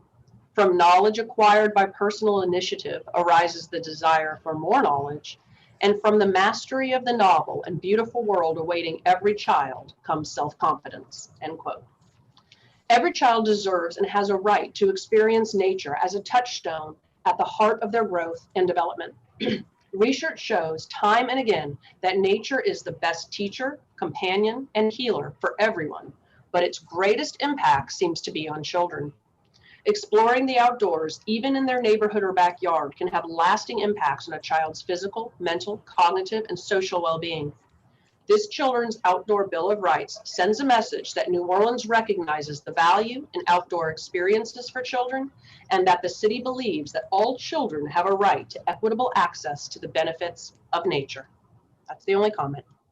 Thank you, Teresa. Can you double check if that's for the right agenda item number? I'm assuming that's for agenda item number 22. Yes, ma'am. Are we not on 22? I'm so sorry. No, ma'am, on 18. I apologize. That is 100% my bad. I apologize. No problem, Ed. I just wanted to clarify that. So if there's no other questions or comment from my colleagues, I'd like to move on this ordinance. Do I have a second? A second. Second. Second by Councilmember Palmer. Madam Clerk. Roll call. Councilmember Moreno. Yay. Councilmember Glapion. Yay. Councilmember Jeruso. Yay. Councilmember Banks. Yay. Councilmember Palmer. Yay. Councilmember Brissette. Yes. Councilmember Wynn. Yay. That ordinance passes. The vote is 7-0. The next item, number 19, motion line over M21-121 by Councilmember Moreno has been deferred to 5-6 and referred to the GA committee. We're gonna go to page 29, item number 22. Resolution R 21-135 by Councilmember Wynn. providing that it shall be the right of every child in New Orleans to have rest and leisure and to engage in play and recreational activities appropriate to the age of the child, with the city respecting and promoting equal opportunities for children to participate fully in cultural, artistic, and recreational leisure activities. Councilmember Nguyen. Thank you, Madam Clerk. Colleagues, as I mentioned in my personal point of privilege, this resolution outlines that it shall be the right of every child in our city to enjoy the outdoors, participate in fun, family-friendly activities, and it is our responsibility as a city and as a parents to do our part to protect these natural spaces for our children and families to enjoy. I would like to read the resolution into record. Whereas the city of New Orleans was selected as a leadership city through the Children and Nature Network and the National League of Cities.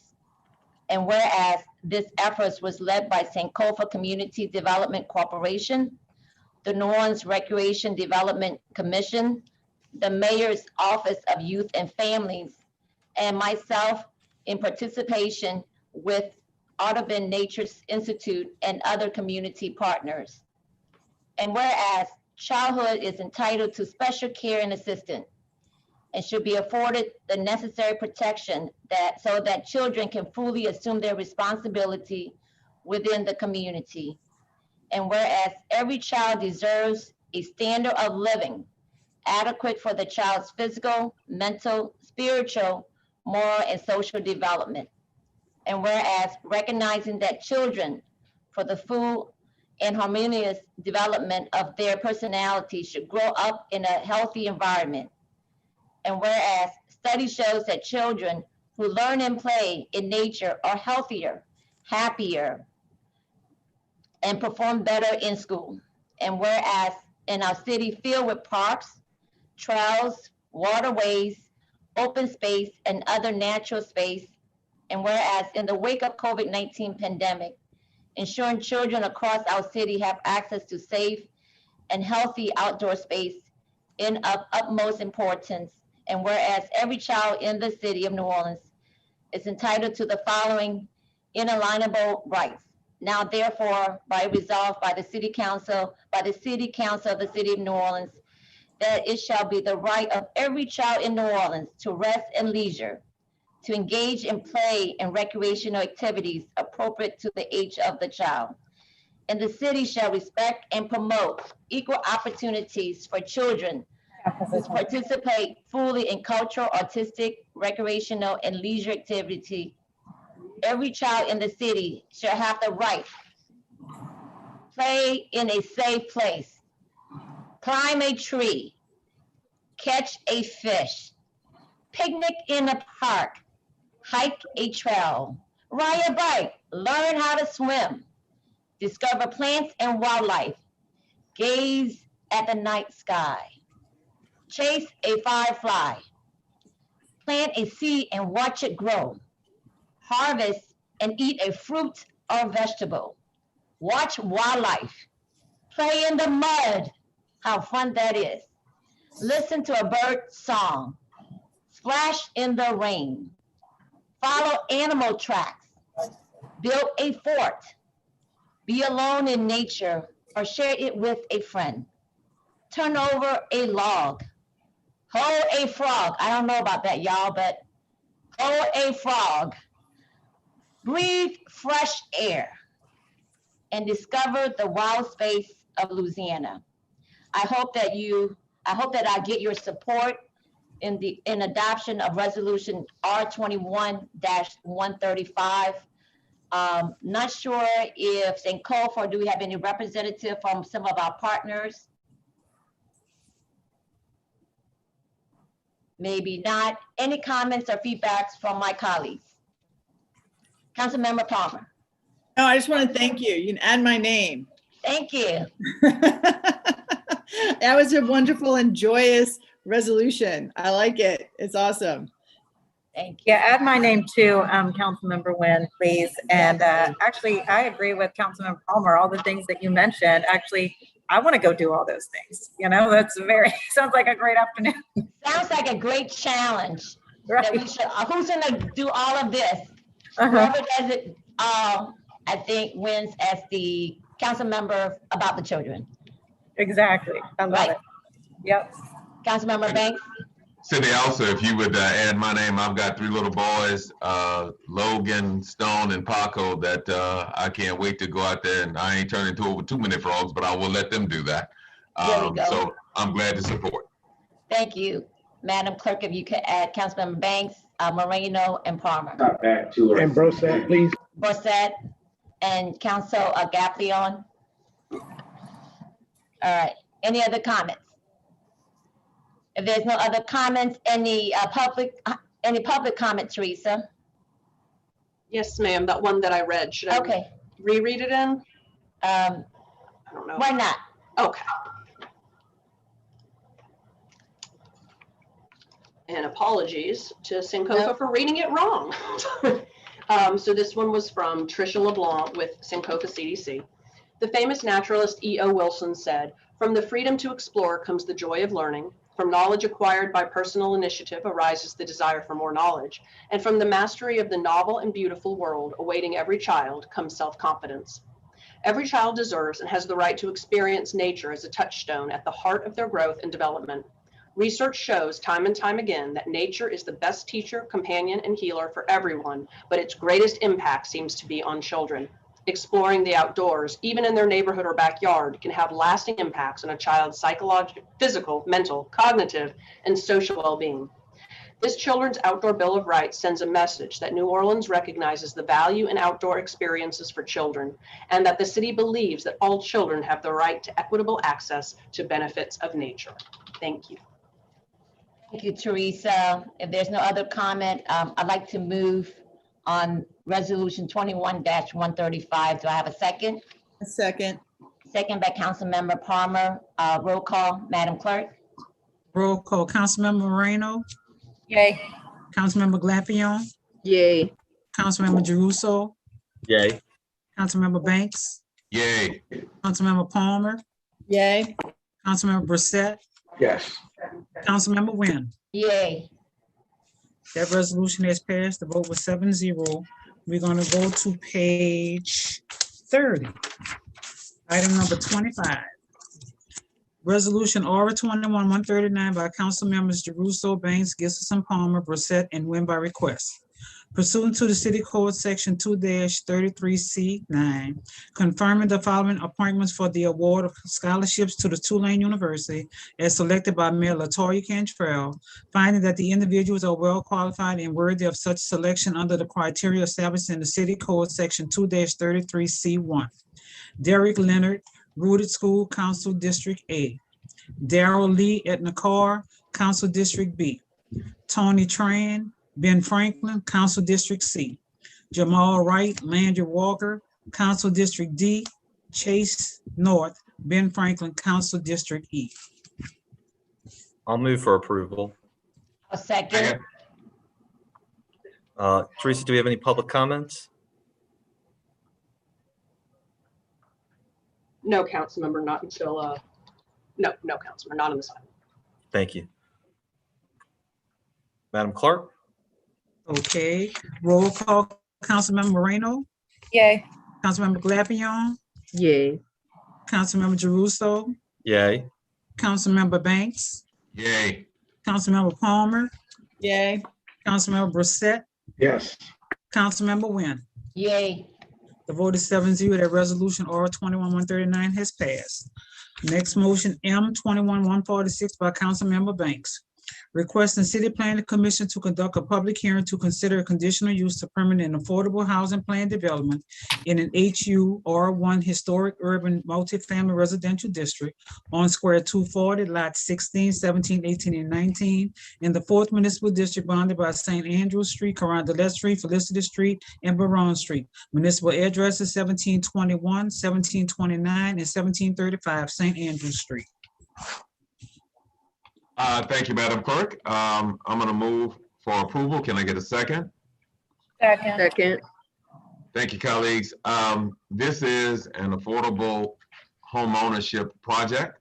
And as you all know, we are quite committed to doing all we can do to expand those housing opportunities for the people that live here. And if the folks that make this economy work cannot live here, then our whole economy is going to collapse. New Orleans is a magical place, but it's not magical because it's 2 inches closer to heaven. It's magical because of the people here and this wonderful culture that we have. So all that we can do to make housing available and affordable supports the city holistically. So with that, I'm asking for your favorable consideration and look forward to this project proceeding.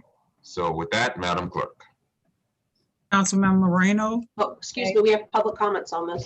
I'm sorry. It's okay, council members. Just one comment submitted twice by Mr. Van Jones, representing VJ3 Holdings LLC. On behalf of the development team for the affordable housing planned at 1721 through 1735 St. Andrew Street, we would like to thank the council for their consideration of motion 146 in order to expedite our planned development, and would like to invite the public to a virtual meeting to be held Thursday, May 20th at 7:30 p.m. via Zoom. In addition to our scheduled virtual public meeting on May 20th, the development team has already presented this proposed plan development to the membership of the Oretha Castle Haley Boulevard Merchants and Business Association at their quarterly meeting on Wednesday, April 14th. A copy of this presentation will be posted on their website for public viewing, and we will be providing OCHBMBA a project update on their next regular quarterly meeting. Again, we appreciate the council's consideration of this motion, and we look forward to listening to and working with the community to ensure that this project is successful for all community stakeholders. And that concludes today's public comments. Thank you, Teresa. And just for clarification, we are waiving the technical NPP requirement only due to the timeline necessary, but there is going to be an NPP that'll be hosted on May 20th. So we cut it out because, again, the timeline, we want to get this project up and moving on a fast track, but there will definitely be an NPP on May 20th. So with that, colleagues, I ask you for your favorable consideration. Please, Madam Clerk. Roll call. Councilmember Moreno. Yay. Councilmember Glapion. Yay. Councilmember Jeruso. Yay. Councilmember Banks. Yay. Councilmember Palmer. Yay. Councilmember Brissette. Yes. Councilmember Wynn. Yay. Okay, that motion passes 7-0. Page 31, item number 27. Resolution R 21-147 by Councilmember Banks. Recognizing the Department of Property Management and Division of Cemeteries for assuring safe access to city-owned cemeteries throughout the pandemic, and to specifically commend the opening of cemeteries from 8 a.m. to 4 p.m. on Mother's Day, Sunday, May 9, 2021, so that New Orleanians can honor, mourn, and remember loved ones on their special day. Thank you, Madam Clerk. I'm going to move for approval. Can I get a second? Second. Thank you. The purpose of this was we got several calls from concerned families because the cemeteries were closed on Easter. And in this period of COVID, there have been many families that were not permitted to mourn properly after the pandemic took their loved ones. And the stuff, vaccines are out, so some of the stipulations were being relaxed. And when folks tried to get into the cemeteries on Easter, after being fully vaccinated, they couldn't get in. So the calls came asking, would we check and ensure that they would have the opportunity to get to those very, very, very sacred places on Mother's Day to pay respect. We did follow up with property management, and just want to commend them for having the foresight of knowing that people would want to be able to get into the cemeteries on Mother's Day. And this is thanking them for doing that and letting all of the public know that you will have access on Mother's Day. So with that, I'd ask you all to support this and vote affirmatively. Madam Clerk. Roll call. Councilmember Moreno. Yay. Councilmember Glapion. Yes. Councilmember Jeruso. Yay. Councilmember Banks. Yay. Councilmember Palmer. Yay. Councilmember Brissette. Yes. Councilmember Wynn. Yay. The resolution passed. The vote is 7-0. Okay, we're gonna go to the matters under suspension. Resolution order 21-148 by council members Gilson, Palmer, Banks, Moreno, Wynn, Brissette, and Glapion. Resolution supporting the passage of proposed House Bill 143, filed by Louisiana State Representative Matthew Willard, which calls for placing a constitutional amendment on the statewide ballot to limit the increase in the assessed value of homestead exempt properties in Orleans Parish to no more than 10% of the previous assessed value. We need to suspend the rules to add this matter to the agenda, please. So moved. Can I get a second, please? Second. Seconded by Councilmember Wynn, Madam Clerk. Roll call. Councilmember Moreno, Yay. Councilmember Glapion, Yay. Councilmember Jeruso, Yay. Councilmember Banks, Hey, Councilmember Palmer, Yay. Councilmember Brissette, Councilmember Wynn. Yay. Okay, we need one more vote. We need to adopt it now. I move to adopt. Second. Okay. Can Yeah, I'm sorry, Councilman Jeruso. I was just gonna Thank you. say, Councilman Jeruso would like to be added to the resolution. you. Is there anyone else that'd like to be added to the resolution? Everyone else is on? Okay, great. Yes. Council members, this is a resolution in public. This is a resolution in support of Representative Matthew Willard's House Bill 143, which will be heard in committee in Baton Rouge next Monday, excuse me. Hence why we suspended the rules, and I thank you all for supporting that suspension. The past several years have revealed serious flaws in our assessment system, where thousands of homeowners have had to deal with skyrocketing property taxes, while commercial properties are afforded massive property tax breaks. Simply put, the rapidly increasing housing costs in the city are making living here increasingly unaffordable, and we must avail ourselves of any policy lever to help mitigate for our residents.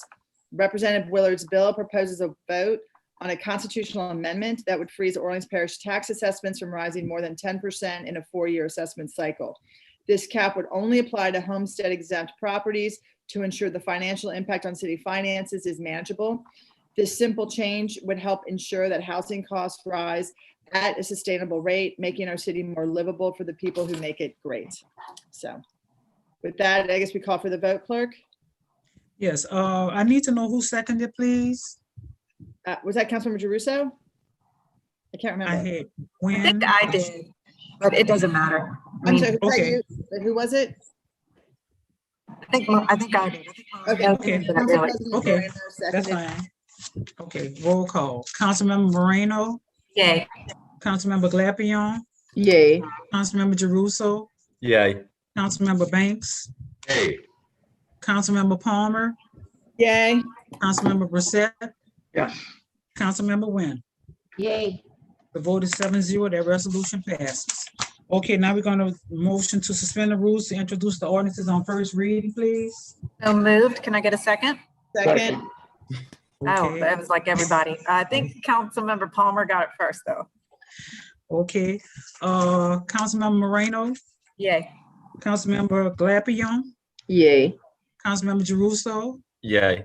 Councilmember Banks, yay, Councilmember Palmer, Yay.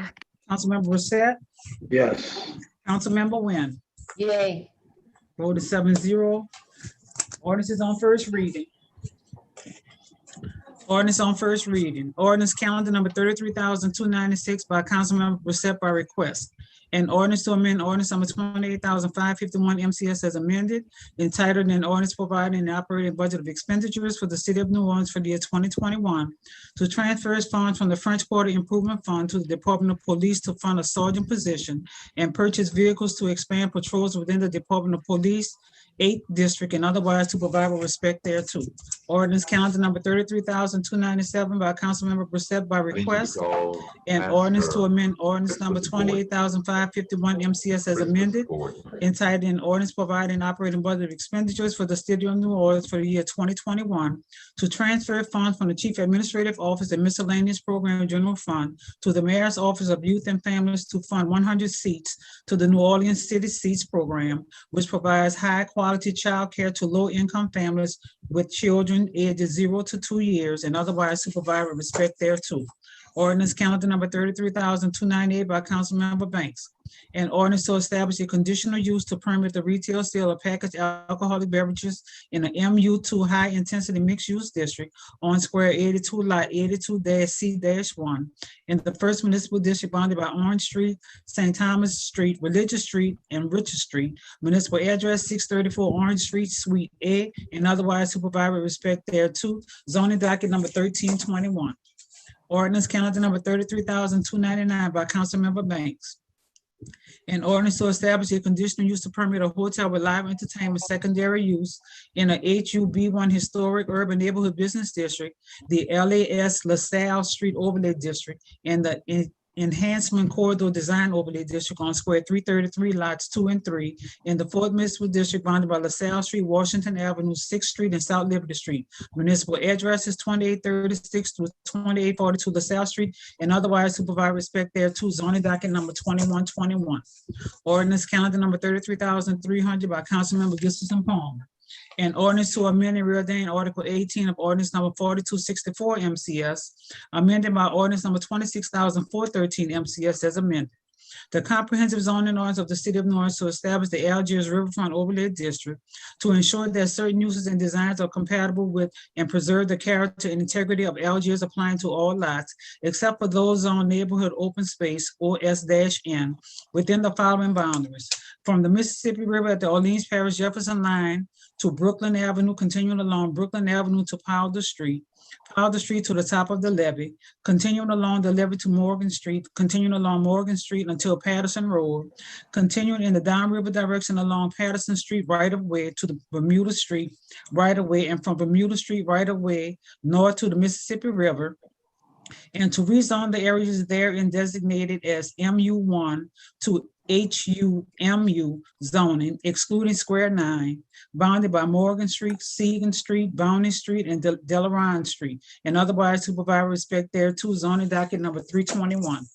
Ordinance calendar number 33,301 by Councilmember Gustafson Palmer, and ordinance to grant an amendment to ordinance number 24,812 MCS, zoning docket 12011, to permit a fast food restaurant with drive-through facilities in a C3 heavy commercial district, a SC suburban corridor use restriction overlay district, and a CT corridor transformation design overlay district located on Square H-D, Lot 1, in the 5th Municipal District bounded by General DeGaulle Drive, Holiday Drive, MacArthur Boulevard, and Root Park Fontaine. Municipal addresses 4100 through 4150 General DeGaulle Drive, and 3008 to 3070, except 3014 Holiday Drive, and otherwise supervise respect thereto. Zoning docket number 1521. Ordinance calendar number 33,302 by Council Members Banks and Gilson Palmer by request.